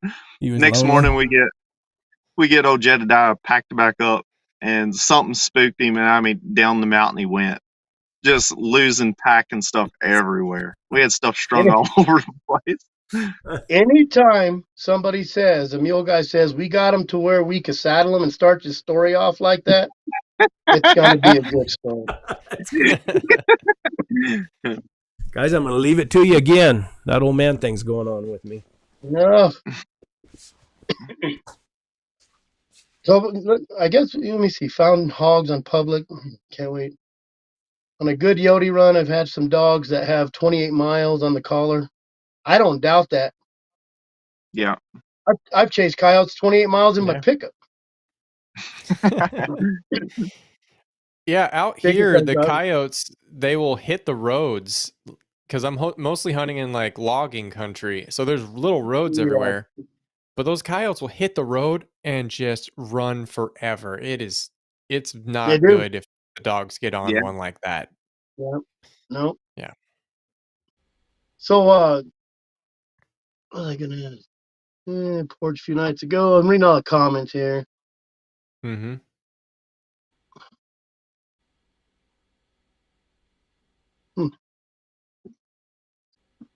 So you do a lot of bear hunting on your mule, George, or you do a lot of walking?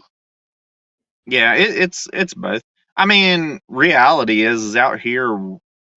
I mean, it's the hunting off the mule is a lot of fun, and in some cases, it does add an element. Yeah, it's a little bit easier than, but a lot of times with the terrain, and then we get stuck. If I'm hunting by myself, if I go in from one spot, I might end up 12 miles away at another road where somebody could pick me up.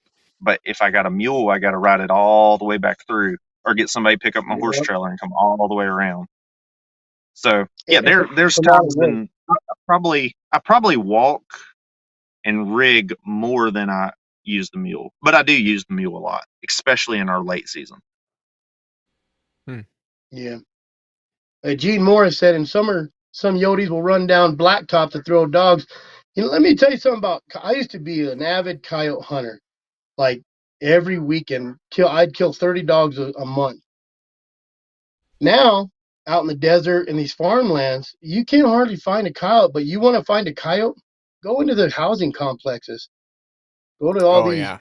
They're just running down the freeways. I've seen them in parking lots of Big Five, Sporting Goods. All these, they're just running alleys, eating trash. Same thing out here. We live in town, and I was getting gas the other day, and I looked across the street into this little field, and there's a coyote just out in the middle of it was like 1 o'clock in the afternoon, just in the middle of a field hunting rodents or something. I don't know. Yeah. They're getting thick though. The guy brought up that guy in Payson that was killed by the black bear. You guys all hear about that? I've heard about it. Yeah, I think we talked about that on our podcast. Yeah, you did. All I can say about in Arizona, right? Yeah, it was in Payson. You live in bear country. They said this bear just came in. I don't know the full story. I haven't seen no good full story, and I don't want to disrespect nobody on this either, because still someone lost alive. I don't know if he was feeding the bear or if the bear just decided he was going to come in, and I don't know. A lot of times these people, I'm not saying this is the case, but they think it's cute to feed the bears. And then the bears get used to coming in, and they think it's a pet. Supposedly it just came in, attacked him, drug him off. He was supposed to be in a remote area, but people heard him. The neighbors heard him, screaming, and they tried to help him. So I don't know how remote that is. He was building a house. You got to remember, animals are animals. Coyotes, bears, bobcats, cute little Gila monsters, whatever. They're still an animal, and you're still in their turf. You're on their turf. You just got to be careful, especially when you live in that country. We had a here locally. This was a few years back. It actually ended up in, what is the magazine, Outdoor Life. This happened to me, I believe. Mm-hmm. But anyway, one of the guys here locally, he was, I believe, sitting in his truck with his window rolled down, I think his buddy was next door, and they was just talking, and actually in the hunting atmosphere, I was waiting on some dogs to come out or something, some stragglers. But whatever the case, a bobcat jumped in the window and attacked him, and tore him all up. I mean, it wasn't extremely bad, and of course we all laugh about it, but it ended up, of course, being rabied or something. But yeah, if it can happen, it might happen. It's crazy what, when you're out in the woods, you never know. It's crazy. You don't never know. You don't. And did they test that bobcat? Did it just run off after? I might have the story a little bit wrong, but I think he actually strangled it, killed it. Somehow he actually had so yeah, and they tested it, and it was rabied. Yeah. Wait, was this recently? Bobcats that do that. It was a few years back.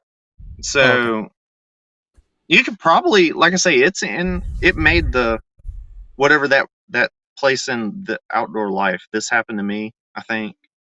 Oh. It was in. Oh, right, yeah. Yeah. So there's probably a way to research it and find it. I don't know, but yeah, I knew the guy that it happened to. Wow. Nicholas, I just watched a thing on, I think it's a short, it was like Joe Rogan, where a guy got attacked by that grizzly bear, and it kept coming back and messing him up, and he ended up falling down a ditch, crawling out, had to crawl out 6 miles, drive another 12 miles. His face was ripped off. Have you heard about that? Was this recently? I'll send you. I don't know. I just seen a short. It was a very interesting story. Huh. Where the guy was just kind of minding his own business and turned over and seen a baby grizzly cub. Oh, and God. Then he was like, oh, man. So he started digging in his pack to get his bear spray just in case, and heard something snap, turned around, and the mama bear was there.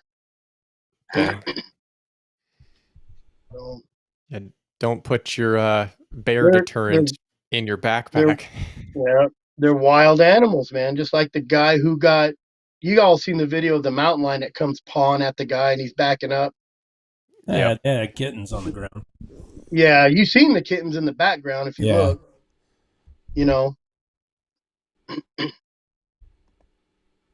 Wild animals. You're in their turf. Even as a bear hunter, out there with dogs, you're not safe. That bear come out of that tree and kill every one of you. Before you know it. If you wanted to. If you wanted to. Jaguar hunting again. You should put up Cameron's comment there, Brett. I seen in Brazil wanted to legalize jaguar hunting again. If they did, would any of y'all drive down that far to hunt? I'd go down to watch somebody else's dogs try it, because I don't want to lose all my dogs. I don't know if there's anybody's dogs these days that are probably tough enough to go out there and hunt. The leads. Listen to the leads. I follow some. I don't have a truck that's tough enough to drive down there. Yeah, I don't know if can you even drive all the way down there these days. I feel like you're gonna gonna run into some bad amigos, right? Who knows? I stay out of that area. Saddle Tramp. There's this Instagram channel I follow called Blue Sangre Azul. Saddle Tramp, I hope you're okay. Hope you recover. Huh? Saddle Tramp said he was chased by a squirrel one time.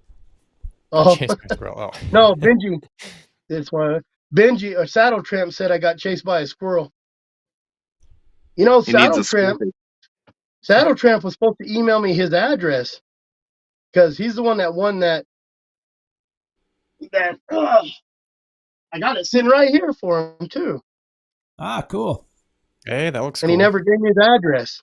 If you don't do it quick, I'm going to have to use it up. I'm pretty sure he's the one that won it. Maybe he didn't. Maybe it's someone else. Whoever it was didn't get hold. It was him and someone else. That's what we need. Is we need to have a contest or something where give away a book, give away some. What kind of merch do you have, George? Stickers and. Yeah, I ain't sure what all I got. There, a lady here in town, she made me all kinds of stuff, and shoot, I ain't smart enough to get a website together to sell it.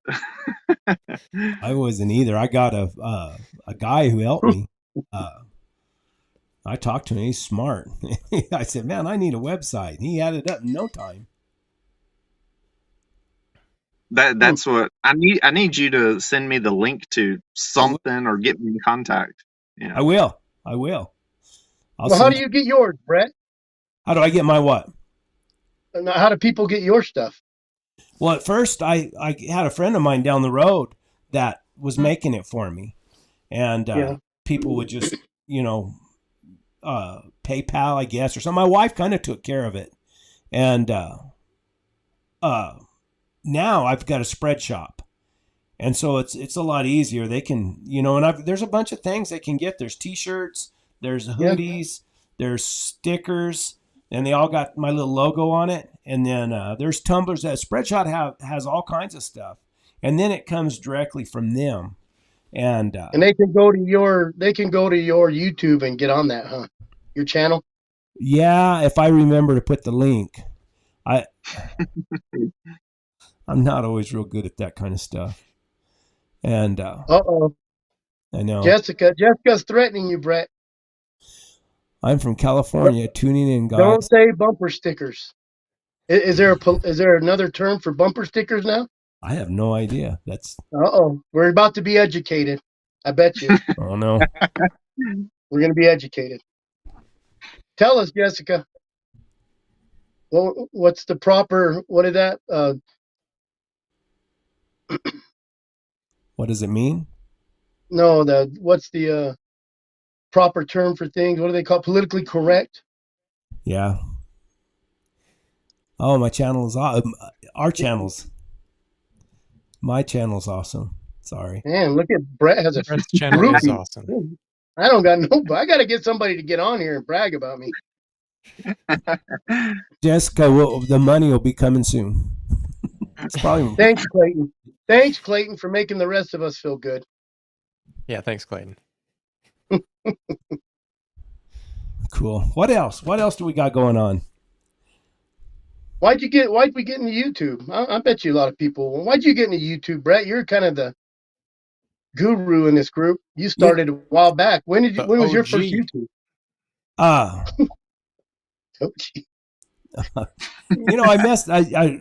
told the story a lot. I guess I never told it online. I started messing around with video a long time ago. I made some roping videos because I used to rope a lot, and I messed around making some team roping videos and different things, and that was way before YouTube.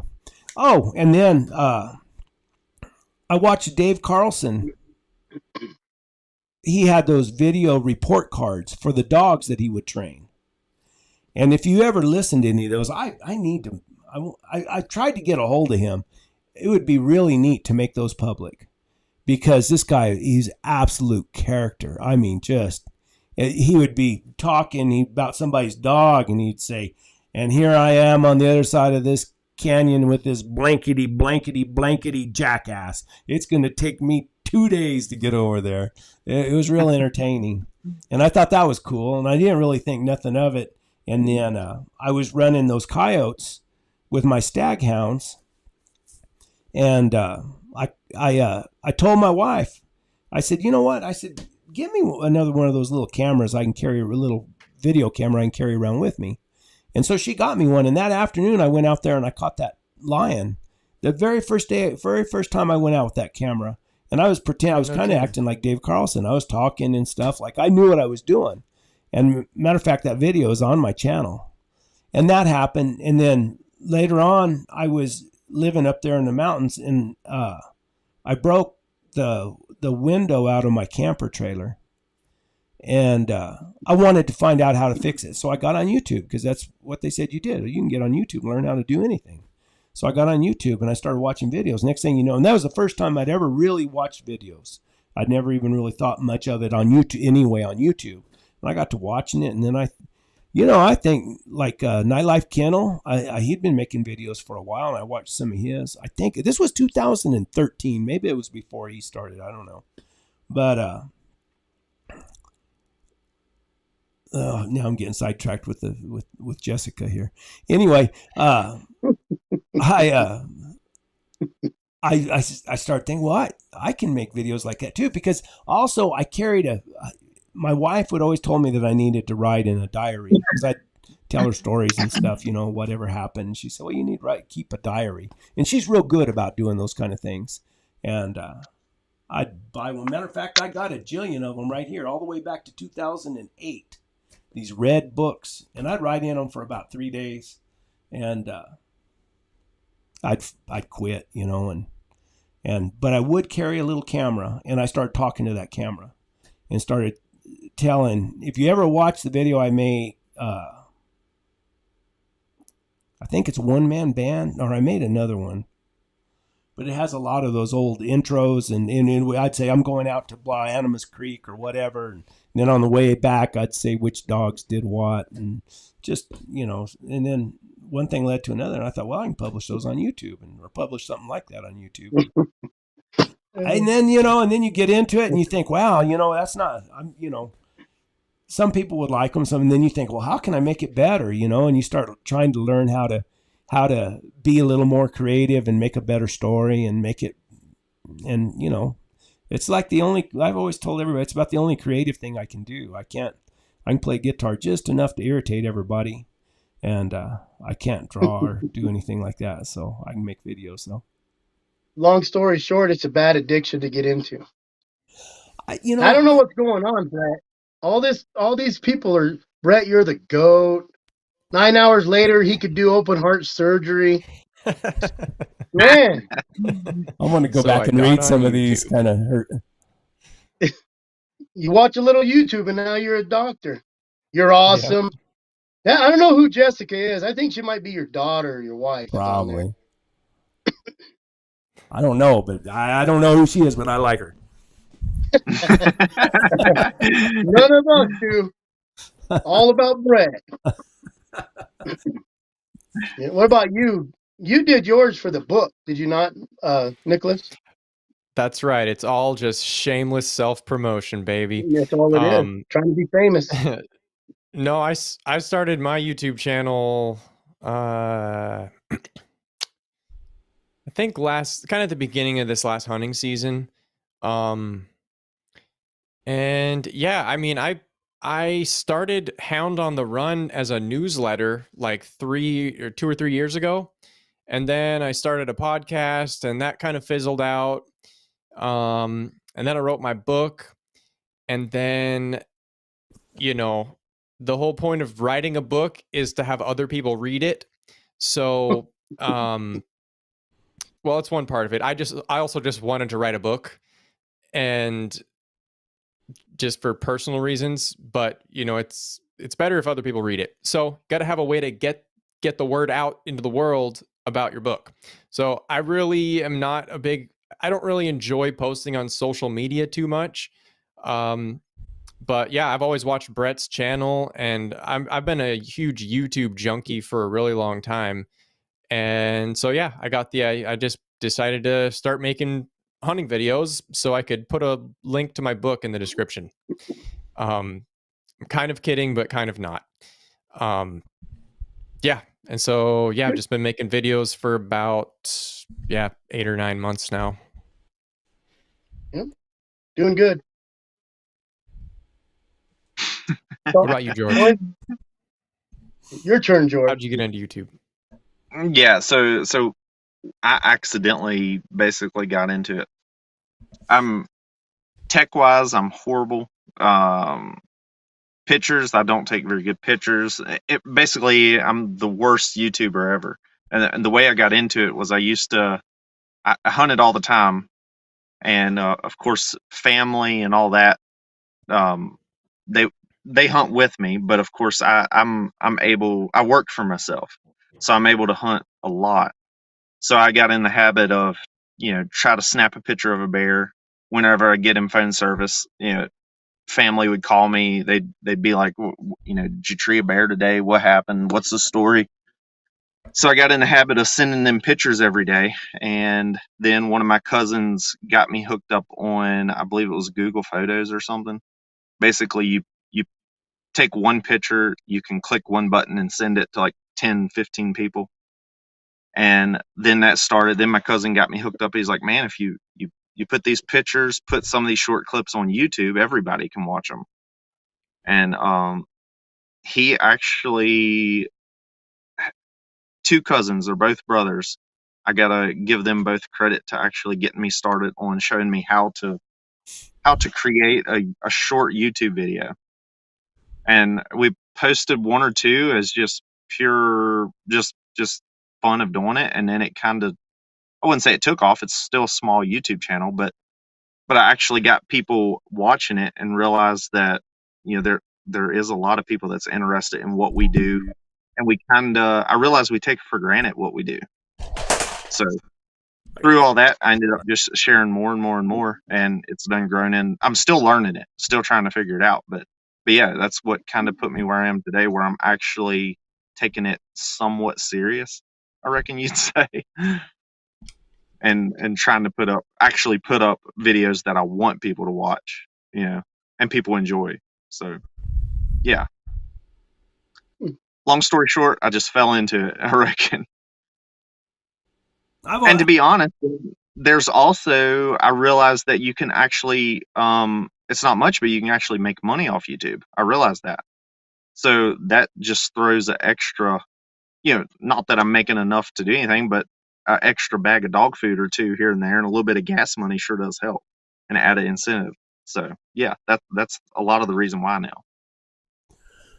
You know, I've often said too that, you know, when you're filming out there, it's like, you know, you're seeing the country, and you're seeing, you know, I just love to be out like that. You know, the canyons, the mountains, the everything, the dogs. It's like if you go and see a good movie, like you go to the movie theater or wherever and watch, you know, or you watch Lonesome Dove or Barbarossa or something like that. It's a real good movie. First thing you want to do is go tell somebody, hey, you need to watch this movie, or you want to, and then, you know, if it's your wife or somebody, you sit there and watch it with them, and kind of see if they get that same enjoyment. And here we got someone, John's joining, and it's so making the video and putting it out there is like, say, hey, look at these canyons, look at this beautiful country, look what I get to ride through. You know, it's not about me, you know, it's about what I get to look at and see and be able to share with other people. And I think, man, I know with me, YouTube comments is a big incentive also. oh yeah, I mean, just hearing 2 or 3 guys say they love watching what you do, or hearing an older guy saying, I can't do this no more, but I love going with you on a bear hunt. I mean, that's just undescribable. I mean, it makes you want to go ahead and edit, you know, take 15, 18, 30 hours to edit out that next video. Oh, I know. And you'll get that comment, an older man who says, you know, I used to run hounds or whatever. I used to pack in the wilderness. I used to do this when I was young. Now I can't do it anymore because I'm not physically able. And I'm able to, you know, do it again through watching videos. And that, you get one comment like that, it makes you, you know, makes it all worthwhile, really. Oh It yeah, does. exactly. We got another visitor here. Jonathan. What's Nice going on, shirt. guys? Another bearded brother. George and Nicholas are going to have to get on the ball. Nicholas has got him a starter Hey. kit there. You know, when they get into puberty and they get through it, they'll grow a beard. Come on. I'm afraid if George gets one, that Scruffy will try to tree him. That's true. That's true. Probably That's chew him probably up. true. It's safety reasons over here. Yeah. I think that's how we know Bigfoot doesn't exist here in Virginia, George, is because Scruffy's not put him in a tree yet. So. Hey, that's very true. Yeah. If there was a Bigfoot, Scruffy would have done caught him by now. Yeah, boy. Yeah. Jonathan, what are you doing today? I seen you got a new video out. Oh yeah, I got a video. I put a video up. It's not much. It's not like you guys. Yeah, I'm not as good as technical as doing the editing as you guys are, but I put one up today, and we'll just see what it does. So it was just unboxing that new Z grill and getting it going, and I just showed how good it was working, just fixing some burgers and stuff. Well, for me and my wife. But you're a cook, though, aren't you? I mean, you enjoy cooking and doing that kind of thing. I enjoy cooking, and that's the only reason I got on. I was letting y'all guys talk about your hounds because I don't have hounds anymore, and I didn't have hounds but just a few short years. I love hunting with them, and of course, I've got a trip booked to come out your way this fall. But Yep. uh, I enjoy Our Jonathan, angling hound perfect. guys like to eat too. hound Yeah. guys like big too. Well, you're gonna Yeah, have to drive. You drive a little bit east and meet us out there, and we'll cook. And if I can get George to drive down this far, he can ride out with me. Hey, there we go. exactly. We'll all get together out there. So George, if you come out, I'll saddle up some more mules and we'll go too, right along with them. Hmm. Hey, I got a my couple. worst problem is dragging me away from these darn hounds. Yep. Chris, everybody could come. Yeah. I'm only 4 or 5 hours from Brett. That's right. That's right. Man. But no, I like to cook. Yeah, I mean, I'm not no professional chef or anything, but I like to cook, and I don't know if my cooking's really that good or my wife just doesn't like to cook because she says it's not as good when she fixes it. So Yeah. We know why they say that. So they don't have to cook. yeah, just so she doesn't have to do the cooking. So, Hmm. Well, what? but y'all guys had a good show tonight. I've enjoyed watching it. Oh, we had How'd you fun. how'd you get into YouTube there, Jonathan? Why? How? When? Uh, well, I like it. I told you I like experimenting, and I like experimenting with the old ways. You know, I don't do it all the time, but I get to sitting around, get to thinking, well, how did the old people do this? And I know that they've had to cure venison, when they got here, and I started trying to cure a couple of deer hams off a buck I killed last year. And there's a there's a Facebook page that's called Appalachian Americans, which I'm right here in the heart of Appalachian Mountains, and they run all the way down from Georgia all the way up through Maine. So there's a large, diverse group of people that's on that page, and I just mentioned something about it on there, and everybody wanted to see it. And I thought, well, how am I going to video this? And I can't video this whole thing and then just upload it to Facebook because it would take too long to upload. If you ever try to upload a long video to Facebook, it just does not upload. I tried to do it for the church when we were having COVID. I tried to upload a sermon, try to record it and upload a sermon where they could all watch it. And the only way to do it was really go live. And because it just wouldn't upload. So I thought, well, I've got a couple short videos of my dog that I think so much of, my healer, and I'll just put it on YouTube. And I did, and everybody seemed to like it. I mean, to me, 200 subscribers, I was blown away. And so that's how I got started in it, was just trying to cure those deer hams out. Everybody wanted to see the end process and how it worked. Nice. Now you're off and running. How about you, Chris? How did you get started? Yeah, your fault. I watched you and I said, if he can do it, I can do it. That old guy can do it. Anybody can do it. And if you really kind of look at YouTube, there's not a lot of guys that just ride around the desert, especially the desert we ride. It's not easy country. No. And I don't catch a lot of stuff down there. And when I do, it's hard country. Yeah. I got the choya.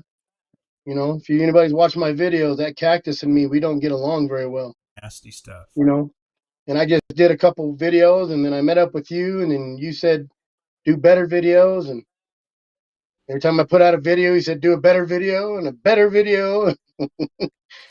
So I just kept doing as best I can. Yeah, you just And I get the comments too. I said that on a video. I said I could have 1,000 comments that say I'm stupid and ugly and fat and I'm the dumbest guy on a mule. But it's that one comment that the guy says, man, I love your videos. Same thing, an old guy that used to do it and can't get out as much anymore and just likes to reminisce. But yeah. I think what people don't understand is, and when you're out there filming, it's not going to transcribe over to what you're watching it on. You're not going to see I'll understand your ride more than anybody else because I know what the angle is. When you're on those steep mountains, it doesn't show how steep they are. It doesn't show how beautiful the terrain is. Yeah. You know, that's why I suggest people always get out. You know, even if it's in your backyard in the city and you got a little piece of desert, get out.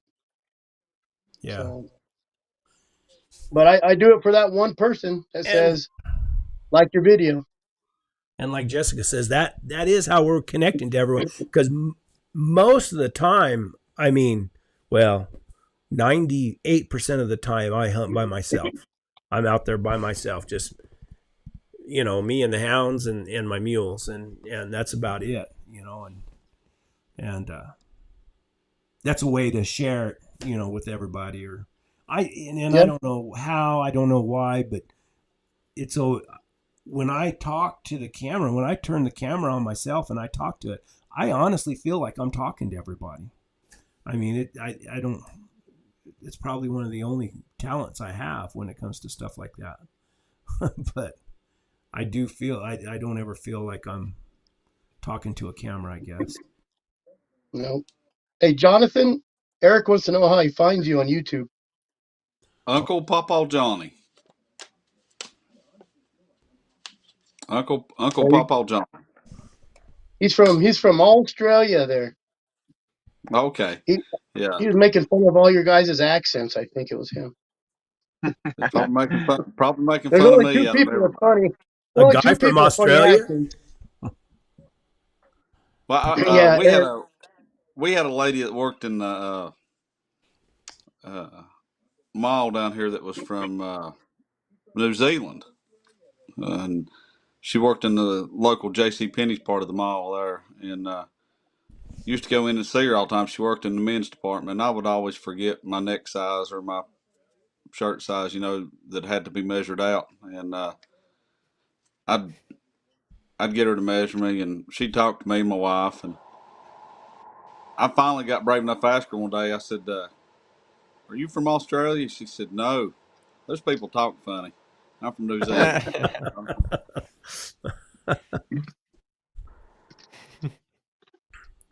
Well, cool.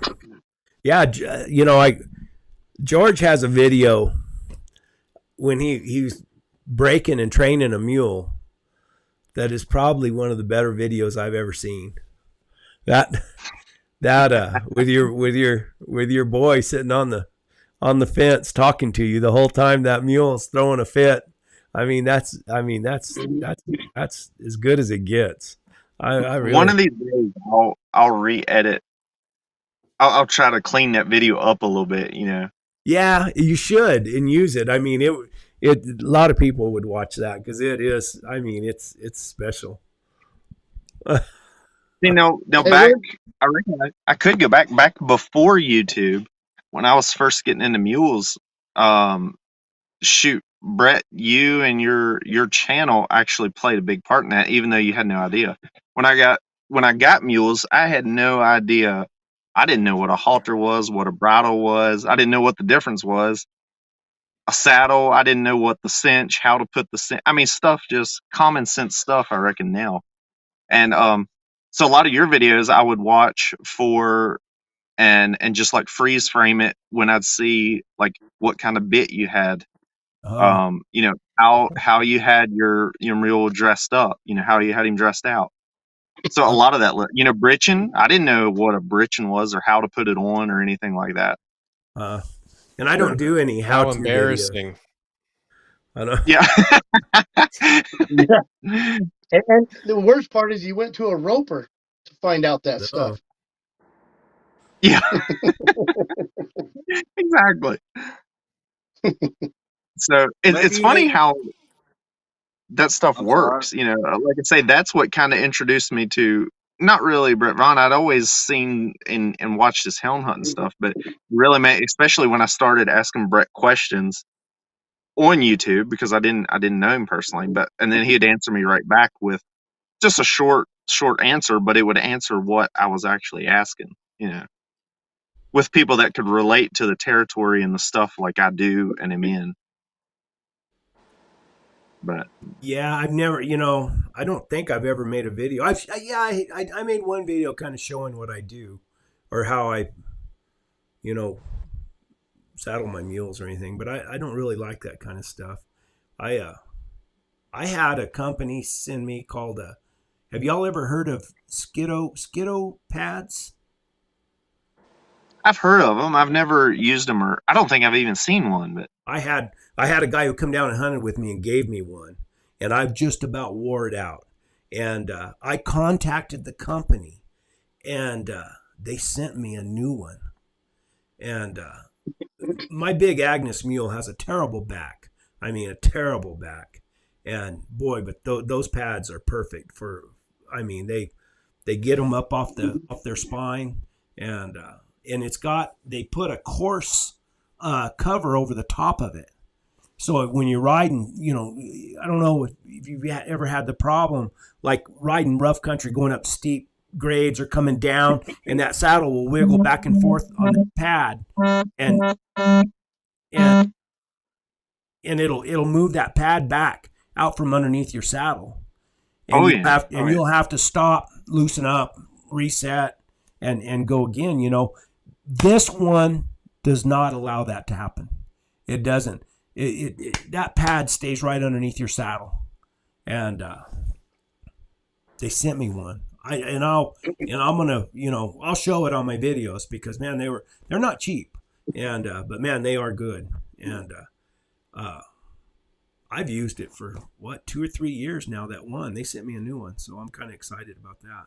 And now also I'm having another saddle made. I had this last saddle made the way I wanted it. And because I, for what we do, I've been in the horse world, all my life.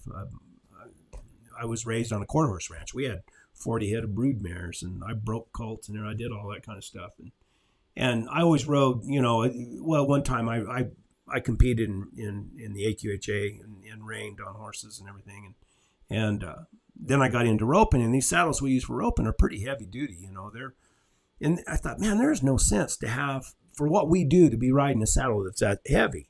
I mean, because when you're out there and you're trying to ride a 15, 16-mile circle in rough country, you don't need all that weight. You just need something that's right. Strong. You don't want something that's going to fall apart. And if you want to drag a log to the fire or something, you want to be able to do that. So you don't want, I don't believe in a fiberglass tree, but so I had the saddle maker make me this saddle. And it's used a little bit lighter leather. There's nothing extra on it. It's trimmed out short and everything. And it's fairly light. It's the one that's on my videos now. And but I found another one, this guy out of California. He was a long rider. And he made this long rider saddle. And it looks cowboy. I mean, it's nice. And I think it comes in like at 22 or 23 pounds. Well, I contacted him to try to get him to make me one because he's a saddle maker. And man, it was going to take me. He was like 2 years behind, and so I found a guy in Texas. I went down to where all these guys get their trees for their saddles is right down here by El Paso. So and I know that guy that makes those trees, Bowden Tree Company. So I went down there and visited with him, and he gave me another guy, a saddle maker there in Texas, and he's in the process of making me one. I sent him a picture of it. I said, "Can you make one like this?" He said, "Oh yeah." And we went over how I wanted it, how I wanted it rigged out, and the type of tree. I want mule. I've never rode a saddle with mule bars in it. I've always rode a saddle that had modified association with quarter horse bars in it. But he's putting mule bars in it, and it's going to be done a little bit different. I sent him pictures of my mules' backs and everything, and it's pretty cool, really. When you'll see, I got one saddle with mule bars in it, and it still didn't fit my mule correctly. I still had to do some major padding. Yeah. It was my white mule. He has a horrible back. I mean, it's like an A-frame. Yep. Picket back. Yeah. So I had to do major padding. Yeah. Yeah, Agnes is, and she's 9 miles long. You can almost put a riding saddle on her and a pack saddle on her at the same time. You wouldn't even have to have a pack mule.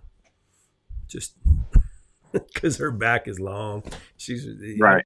You ever? There's a I double pad mine because I like my saddle I've been using for 30 years, you know, and the problem is when you do, a guy just posted, my name is not important. I know you don't think about saddling or even dog box stuff, feed collar, etc. Good knowledge that might be lost. But the problem with the internet is, and here's a good example, Clay Newcomb trimmed his own mule and he got hammered. So when you get on those videos and you make a video of saddles, what you use, what kind of pad, people love to know more than you do and tell you about it. So it's hard to make those videos.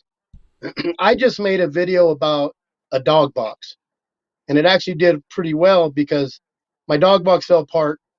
I built another one, and I kind of went through a quick steps of doing it. But it's hard to do those videos because, and you know, Brett, you know more than anybody. People love to tell you their opinion. Love it.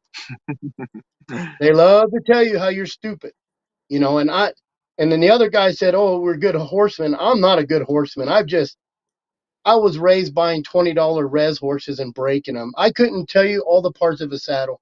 I really couldn't. I don't even Yeah. use bit half the time. The only reason I use a bit on my mules because they're not mine. I got them from somebody. All my other horses, I only use a halter. I hate bits. I hate that extra gear, and all my horses have always rode with just a halter, you know. So You can get it's away. hard to I make mean, them. if you can get away with it. Oh, my son can ride his horse with a baling. I've seen him get on his horse backwards, bareback, tie a baling string around his nose, and ride that horse all over. Oh yeah, that's. I mean, I roped steers on my good horse with nothing on his head but the lead rope around his neck. I mean, you didn't need much. Matter of fact, I got a video somewhere of a roan mare that I sold. But now my mules. Now that's a different story. And Yeah. what the different story is they're fine and dandy to Agnes. You can ride her through there, man. You can just lay a rein on her neck and she'll move back and forth. Wants to. It's when she want to is when I have to get a hold of her. And that's when I want the little security of having a little bit more. It's like I said, matter of fact, I said in one of my videos, I never rode Jet with spurs. I never had to. Jet had a lot of go in him, but I have to ride Agnes with spurs. But when I had to put spurs, and I rode her in a ring snaffle all this time. But when I put spurs on, I started riding her with spurs. I joke around and say, well, I had to tighten up the brakes a little bit. So I went to I just ride her with a little, I ride her with a little grazing bit, a little short chain grazing bit. There's nothing, as a, curb strap, chain curb, but it's nothing too severe. She's not a runaway mule. She's too lazy to run away. But yeah, I've had the same bit for 30 years because it worked. Yeah. Period. And Jet, I remember riding up over me and Juan, a buddy of mine, were packing across the wilderness, and we ran into Mike Root up there on top of a pass. He had a deer. He guides and guides deer hunt, or guides everything: elk, deer, lion, bear, everything. And we were riding up through there, and they had their camp set up. And he said, "Oh," he looked at my Jet mule, and he said, "Hey, that's a pretty nice mule." He said, "You don't ride spurs on him?" And I said, "No." I said, "He's a good mule." And he looked at me and he said, "Only spurs do is make a good mule better." But no, Jet was a one of a kind mule. He's on retirement. Matter of fact, this morning I went out with a curry comb and brushed him for probably about 30 minutes, and he'll still meet me at the gate. He'll still come up and meet me at the gate like he wants to go. But he would buck with you a little bit when he was young. He would buck, but he didn't buck hard enough to. It was more like a little rocking. It was kind of fun, really. I don't think you're a real mule guy unless you have a mule named Jet at one point in your life. Yeah. Jet Johnson. I had Jet Johnson, and then Agnes's original name was Jenny Johnson. I forget how we used to say it, Jenny Johnson, but then I changed it to Agnes. But any guys, how are we going to finish this up? We're all going to sing a song together. Get out your guitar. Play us a guitar. Play us a song. Nicholas, Yeah. you're a musician. There goes Show us some of your the stuff. subscription. There goes the subscriptions. They're gonna start dropping. Yeah, yeah. Yeah. It was good till they sang. Good till the end. Well, somebody said we look like Kenny Bolt said we look like the soggy bottom boys. So I don't know what that seen that. means. I don't know. Is that? I don't know if that. I'm going to take that. That's a good thing. That's a compliment. If I'm reading that right. And Man of Constant Sorrow is what the song he's actually. It's probably it. Yeah. Yeah, this is my name is not important. That, anytime you put yourself out there and people are going to criticize what you do, or they're going to say that you don't know what you're doing or something. And, typically I take it with a grain of salt. So Brett, you're planning on doing a few of these lives now, right? I'd like Thinking to. about it. I enjoy it. I enjoy it because I get quite a few people watching my videos, but the main guys I think come to the lives and participate, and I like that. I like Clayton. I mean, he's been around for a long time. Yeah, Clayton, the Australian gentleman. Yeah.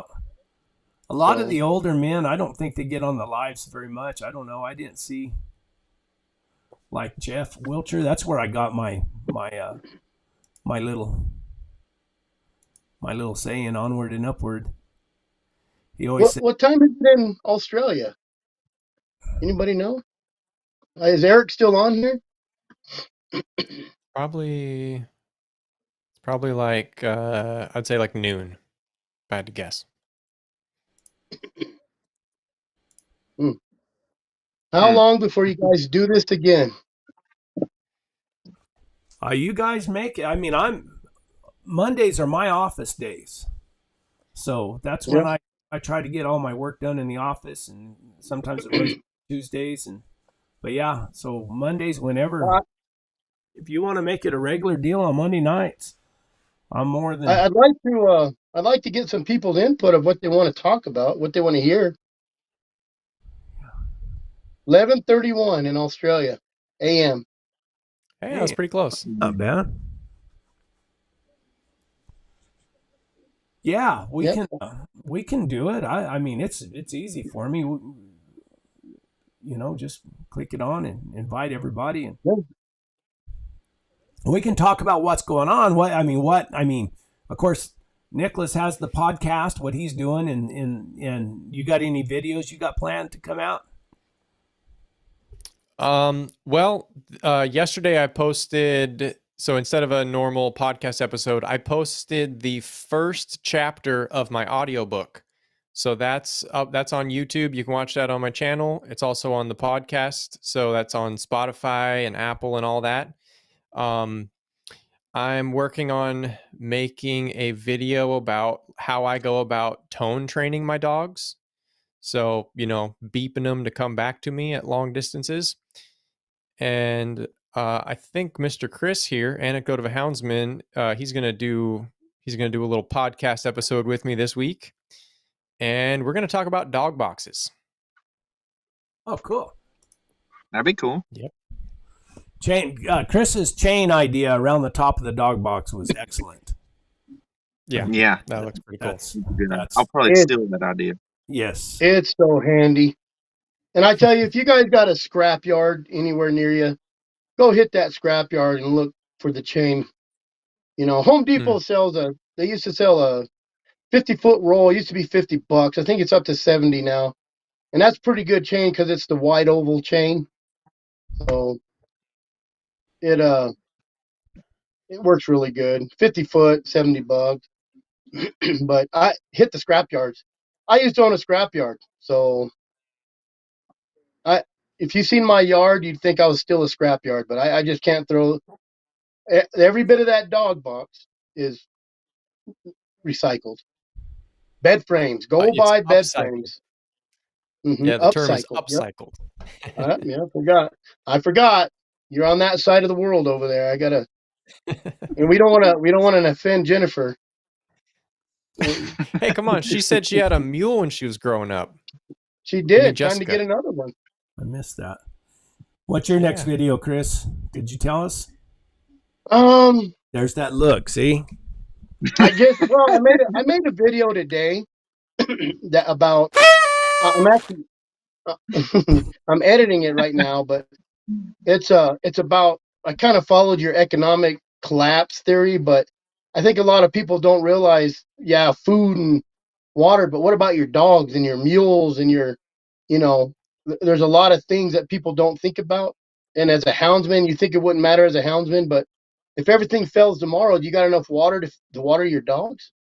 Especially if you live in Arizona, New Mexico, where the water's not exactly flowing down the rivers. We have dry Yeah. washes, you know. So I kind of went over how much food do you have for your mules? You have enough for your mules, your dogs, you know. Yeah. So I you have enough water to water them. My horses go through 40, 50, if not more gallons a day when it gets hot, yeah. Wow. Yeah. you know. So Crazy. I kind of make a real short video about what you have. You know, do you have any dog supplies, staplers, you know, blood clotter? You got an emergency kit for your dogs or your horses? I've stitched up a lot of horses. Dental floss. So I'm not a vet. I'm not a vet guy. I do a lot. I only go to the vet if I absolutely have to, and I usually know someone I can call. You know, so I do a lot of my own work. I watched YouTube, so I got my PhD also. Brett's not the only one. Okay, George. What George was really disappointed me. He told me he's got like 30 videos that he's filmed of bears that he's caught, and he hadn't posted any of them. He posted Yeah. one Oh, the today. What last are you talking two. about? Well, but he at that time when we were talking, he hadn't. There was, yeah. I thought, know. He was Brett, hiding them all. every Monday, getting in trouble by Brett pushed me to go ahead. So now, yeah, once a week, usually on a Sunday or a Monday, I'm trying to get a video out. So, good. but I still probably have 25, 28 still setting. So yes, my next video will be another bear hunt video. I really ain't sure which one yet. I haven't even, but probably tonight when it's getting late here, but I'll start working on one tonight when I get back to the house. You got one bear hunting video that's got like 500,000 views, don't you?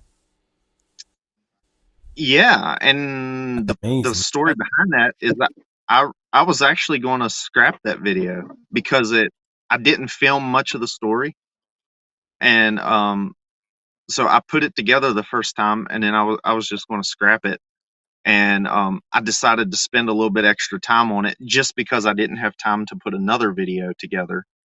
So I went ahead and spent a little extra time on it, just trying to make it look prettier, I reckon you'd say. Mm-hmm. And yeah, I don't know if it's the thumbnail or the title or what, but yeah, it has 550. Video. I'm not sure, but a pile of views. Those Untamed Boys, and then what's the other one? That Kurt Price, is that his Price. name? And those guys Yeah. make super good videos. I mean, good stuff. Right. So, and you're just like them. Just I don't have quite the subscriber count that they have yet. You need to be a little more consistent. And Yeah, John, I know exactly. And John, we've been after him to do his cooking videos so we could watch them. I've already got one filmed. I just gotta There you go. through it. I already got one filmed. I done that. One unboxing the mystery box, and we actually had a cookout at church yesterday, and I was responsible for making the chili. So I showed how I make just a simple chili, and I made it on the smoker for the first time. So, and it's hot dog That's sauce. good. I guess you all would call it, or something. Me and George would call it chili. So. Chili, yeah. Well, we have a different definition of chili here in New Mexico than Arizona. So, yep. Well, good. I usually upload a video on Sundays, and I missed that. I got a guy who's helping me with some of the editing. I kind of had a health problem here in the last 2 months. I haven't really shared with everybody, and but it's okay. They say they can fix me. So it's probably caused by all four of us. Yeah, it started right about the time we all started talking. It did. I was born with it, so it's my ticker. So they fixed it once before. They can fix it again. And everybody that hears this don't need to be telling anybody this, because I don't need. I wouldn't tell nobody. We just It's just the other Chris. 65 people that might. Yeah, So so I've got a guy who's helping me, and we got a video that we were going to work on, but I had company all week, and we didn't get it out. My fault. I didn't get it out. I didn't get him everything he needed, and but most of my videos from now on, I mean, I'm always going to have hounds with me, but I'm going to have I always have a destination, but the video is going to be more about the destination, about where I'm going, because there's lots of places. I think I sold my business, and there's lots of places I want to go see. I mean, that I've always, the last one I did was that, the one that did real well was that economic collapse. But it was also, I mean, that's where I always thought, that would be a good place to go if the zombie hordes, attacked us and I had to just bug out real quick. There was water and a spring, and it was a lot nicer before the fire went through there.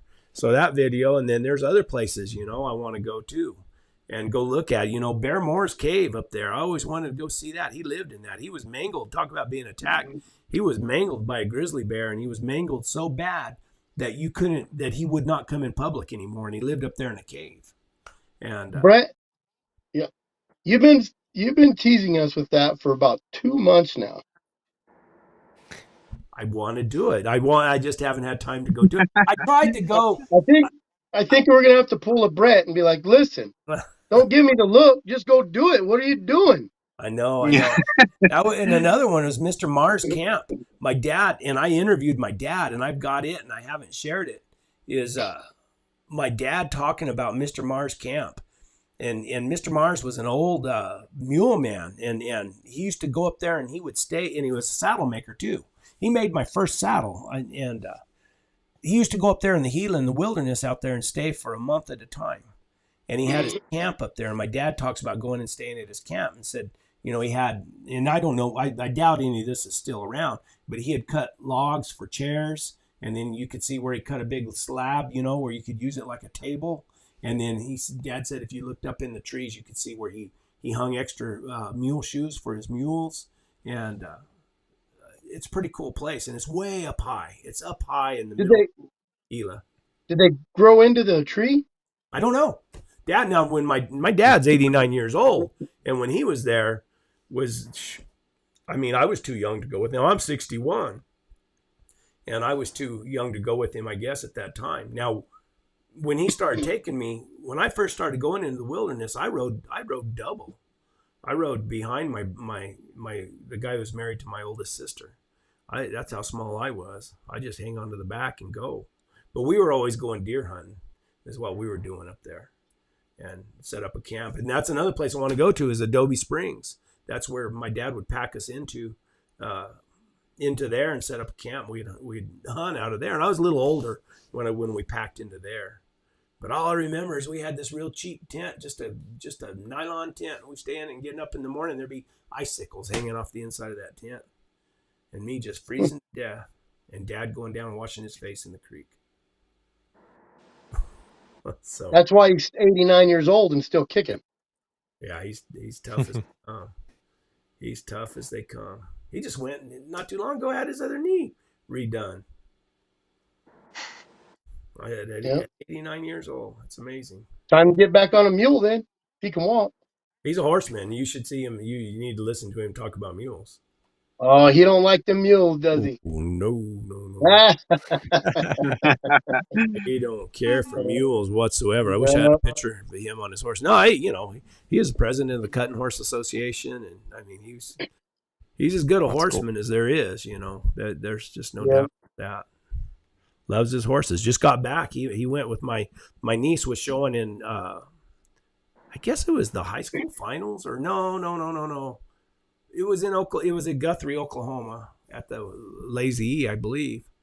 But he went with them back there to help her, and he loves his horses, and still has a bunch of them over there. Well, I wish we could have got to everybody's comments. There's still quite a few out there, but Yeah, we a still lot of you guys, they're just asking who's coming behind us, kids wise. A lot of you guys could go to our videos and like George's, he brings his kid a lot. Then I got my kids in a few of them. You know, we're all Brett's kids. there was So there was kind of like Jerry's kids. Remember Jerry's kids? We're all Brett's kids. there was a guy. There's a guy, Eli Rooster was on here earlier, and he's the one you need to get your book to, Nicholas. He Oh yeah. I talked to him for a long time this morning, or we chatted back and forth on the messenger, and he was telling me about how and it just reminds me of the way I've always felt about it. He talks about just getting back out in the woods and putting his dogs down and riding through the countryside. And I said, man, sounds like you got it. I said, and that it is something that I've always had. And once you have it, you can't hardly get rid of it. Oh yeah. I can't remember who it was, but they said in the comments, giving someone a dog is a sure path to bankruptcy. Yep. Which is pretty true. That's so true. Yeah. If someone gives you a dog, they ain't a good friend of yours at all. No. If they not at invite all. you to go hunt with them and tell you not to get dogs, they care about you. Right. All right, guys. We still got 60-something people that have been watching. I know. So that's amazing. That's awesome. I say we do it next week and see how many people show up. Leave a comment. This will be on the channel, so you guys. Is this going in the interviews, Brett, or just going on your? I would like to move it all over to interview stories and tales eventually, but no, I'll leave it under my Born 100 Years Too Late, and eventually move it over to interview stories and tales, because it's going to be more about the hounds, and thought I'd make that more, because I got those interviews where I interviewed those old men, and I don't think that a lot of people that watch my Born 100 Years Too Late channel don't really care to listen to the interviews or vice versa, So I think it needs to have its own channel where it stands on its own. Because I enjoyed doing that. When I did it, provided content for W for a long time. And I still want to do that. But the problem with that is I don't like to do it online. I like to, and most of the guys I want to interview are old men, and they don't get online anyway. So I have to go to them, and it's expensive. It costs a little bit of money to go see them and go do that. And, you just tried to get some support and stuff to make it happen, and it just hasn't come through yet. So I don't know if the interest is great enough for me to, spend my wife's money going and doing that. It's all the wise money, all of it. But no, but there's some things that we've been talking about and different things trying to work out. And I would like to go and be able to do, one a month, being able to just go and see one of these old guys. I got one that I'm about to publish of Hootie Shaw there in Oklahoma. And he was an old-time bobcat. I've been waiting on that one. What's that? I've been waiting on that one. You've been telling me you're going to do that. Did I put it? I haven't put it out yet. No, I don't think you have. Did you? Maybe I haven't. But I'm going to share it with W Supply. It'll be on the W Supply podcast. And then it'll be on my YouTube, on Interview Stories and Tales. It'll be on that channel. Because I videoed it and the audio, of course, just the audio on the podcast. But that, and there's other guys I, had lined up to go talk to. I just you got to hurry with these old men. You don't know how long they're going to live. I mean, I've had a couple of them already die that I was supposed to do. Norman Davis down in Texas. I was supposed to go down and interview him, and he passed away right when COVID started. And I went down and I did what's the old guy, Ruben? Can't remember his last name now, with Cody King, and he's passed away since that time. So, well, I went to his house, and it was right when COVID started, and I camped the whole time. I never did stay in a motel room. I just slept out on the ground, you know, and did it the old-fashioned way. Took showers at truck stops. Very, very valuable knowledge from those guys. If you're an actual houndsman, you know, we may not do it the same way no more because we're spoiled with our GPS and vehicles that actually run and start. And you know, who you guys? I'm sure you guys. I think it was Trained by a Hound. The guy who said he lost his brakes. Oh no, that was Mike Roots.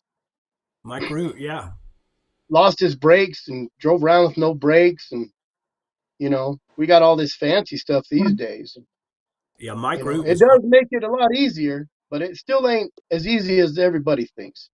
Yeah, Mike Root was one of my favorite interviews. I mean, of course, he's always been my hero. I mean, just because when I first came in, he's not that much older than me, but when I first, years ago, when I wanted to hunt lions, and I always heard about Mike Root, but you never could get him because he was always way up in the mountains somewhere. You never could find him. And I went by and tried to buy a pup from his wife at that time, and it's still his wife, but she said, no, I said, Mike doesn't sell dogs. Said he just soon hit them in the head to sell one to someone. And he had all these little walker looking pups running across all over the yard. And then all the stories I've always heard about Mike, you know, he's a character. Now he's something else. I don't think he's a guy you'd want to grab a pup and run from. No, he's a special forces guy. He trains a special forces guy up there. What do you call him? Green Berets. Green Beret or whatever. He's something else. I think if you just brought him some peanut butter, you'd be all right. And a spoon. And a spoon. So, Mike, is that all you take when you go up there in the wilderness? Is some peanut butter? Yeah, and a spoon. But I've seen tortillas too. So, guys, alrighty, guys. Good. Let us know in the comments down below any questions. We can do it again next Monday night, and maybe people will ask some questions, and Chris will have the answers. I will. That's right. Every time. I'll have a answer. 100% correct. I'll have an answer. You bet. John, thanks for coming by.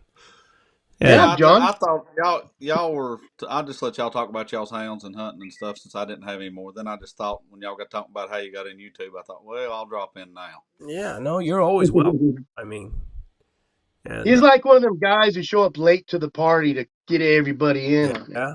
Did you say how you got in YouTube? Did you? Yeah, smoking those deer hams, and everybody wanted to see a video of it. That's right. That's right. And I was going to tell Chris, George will probably agree with me. If you want to see some trucks that don't have some brakes on them, come to Virginia and hunt. I guarantee you, I can put you in a truck or two that's not going to have brakes on it. Hey, I don't know if it'll be my next video. I got a 2019 Tundra that half the time I feel like the brakes are gonna go out the way I drive it.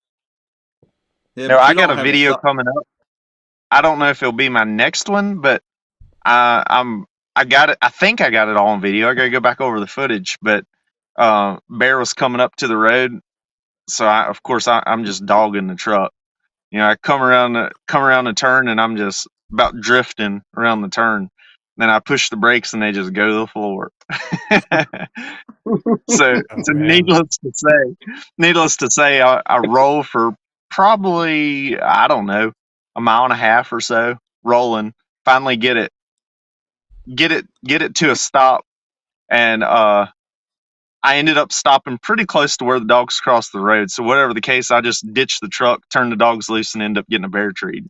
And then I have to drive the truck home with my brakes went out and my emergency brake broke. So I had to drive the truck home with first, gearing down, gearing up. Low range, and Oh first yeah, gear. exactly. Really rough. We all been there. I had a buddy in the truck a couple years ago. It was right after I let my hounds go, but I was running around with my other friends, and a buddy of mine had never seen a bear in a tree, and he wanted to see one in the tree, and I was a dog in the truck. And he said, he's the one that called me Johnny, got into calling me Johnny, and he said, Johnny, what are you doing? And I said, do you want to see this bear in the tree, or do you want it to be gone by the time we get there? Because we were running pretty hard through the mountains. That can get pretty wild, I bet. Well, guys, my phone's getting ready to go dead, so I'm gonna All hop right. off here, and Alrighty, I'll guys. catch y'all on the next one. Thanks, Nicholas, Awesome. Chris, George, John. Appreciate it. Till Next next week. time. Yeah, thanks everybody. Thanks As for they tuning say, in. onward and upward. See ya.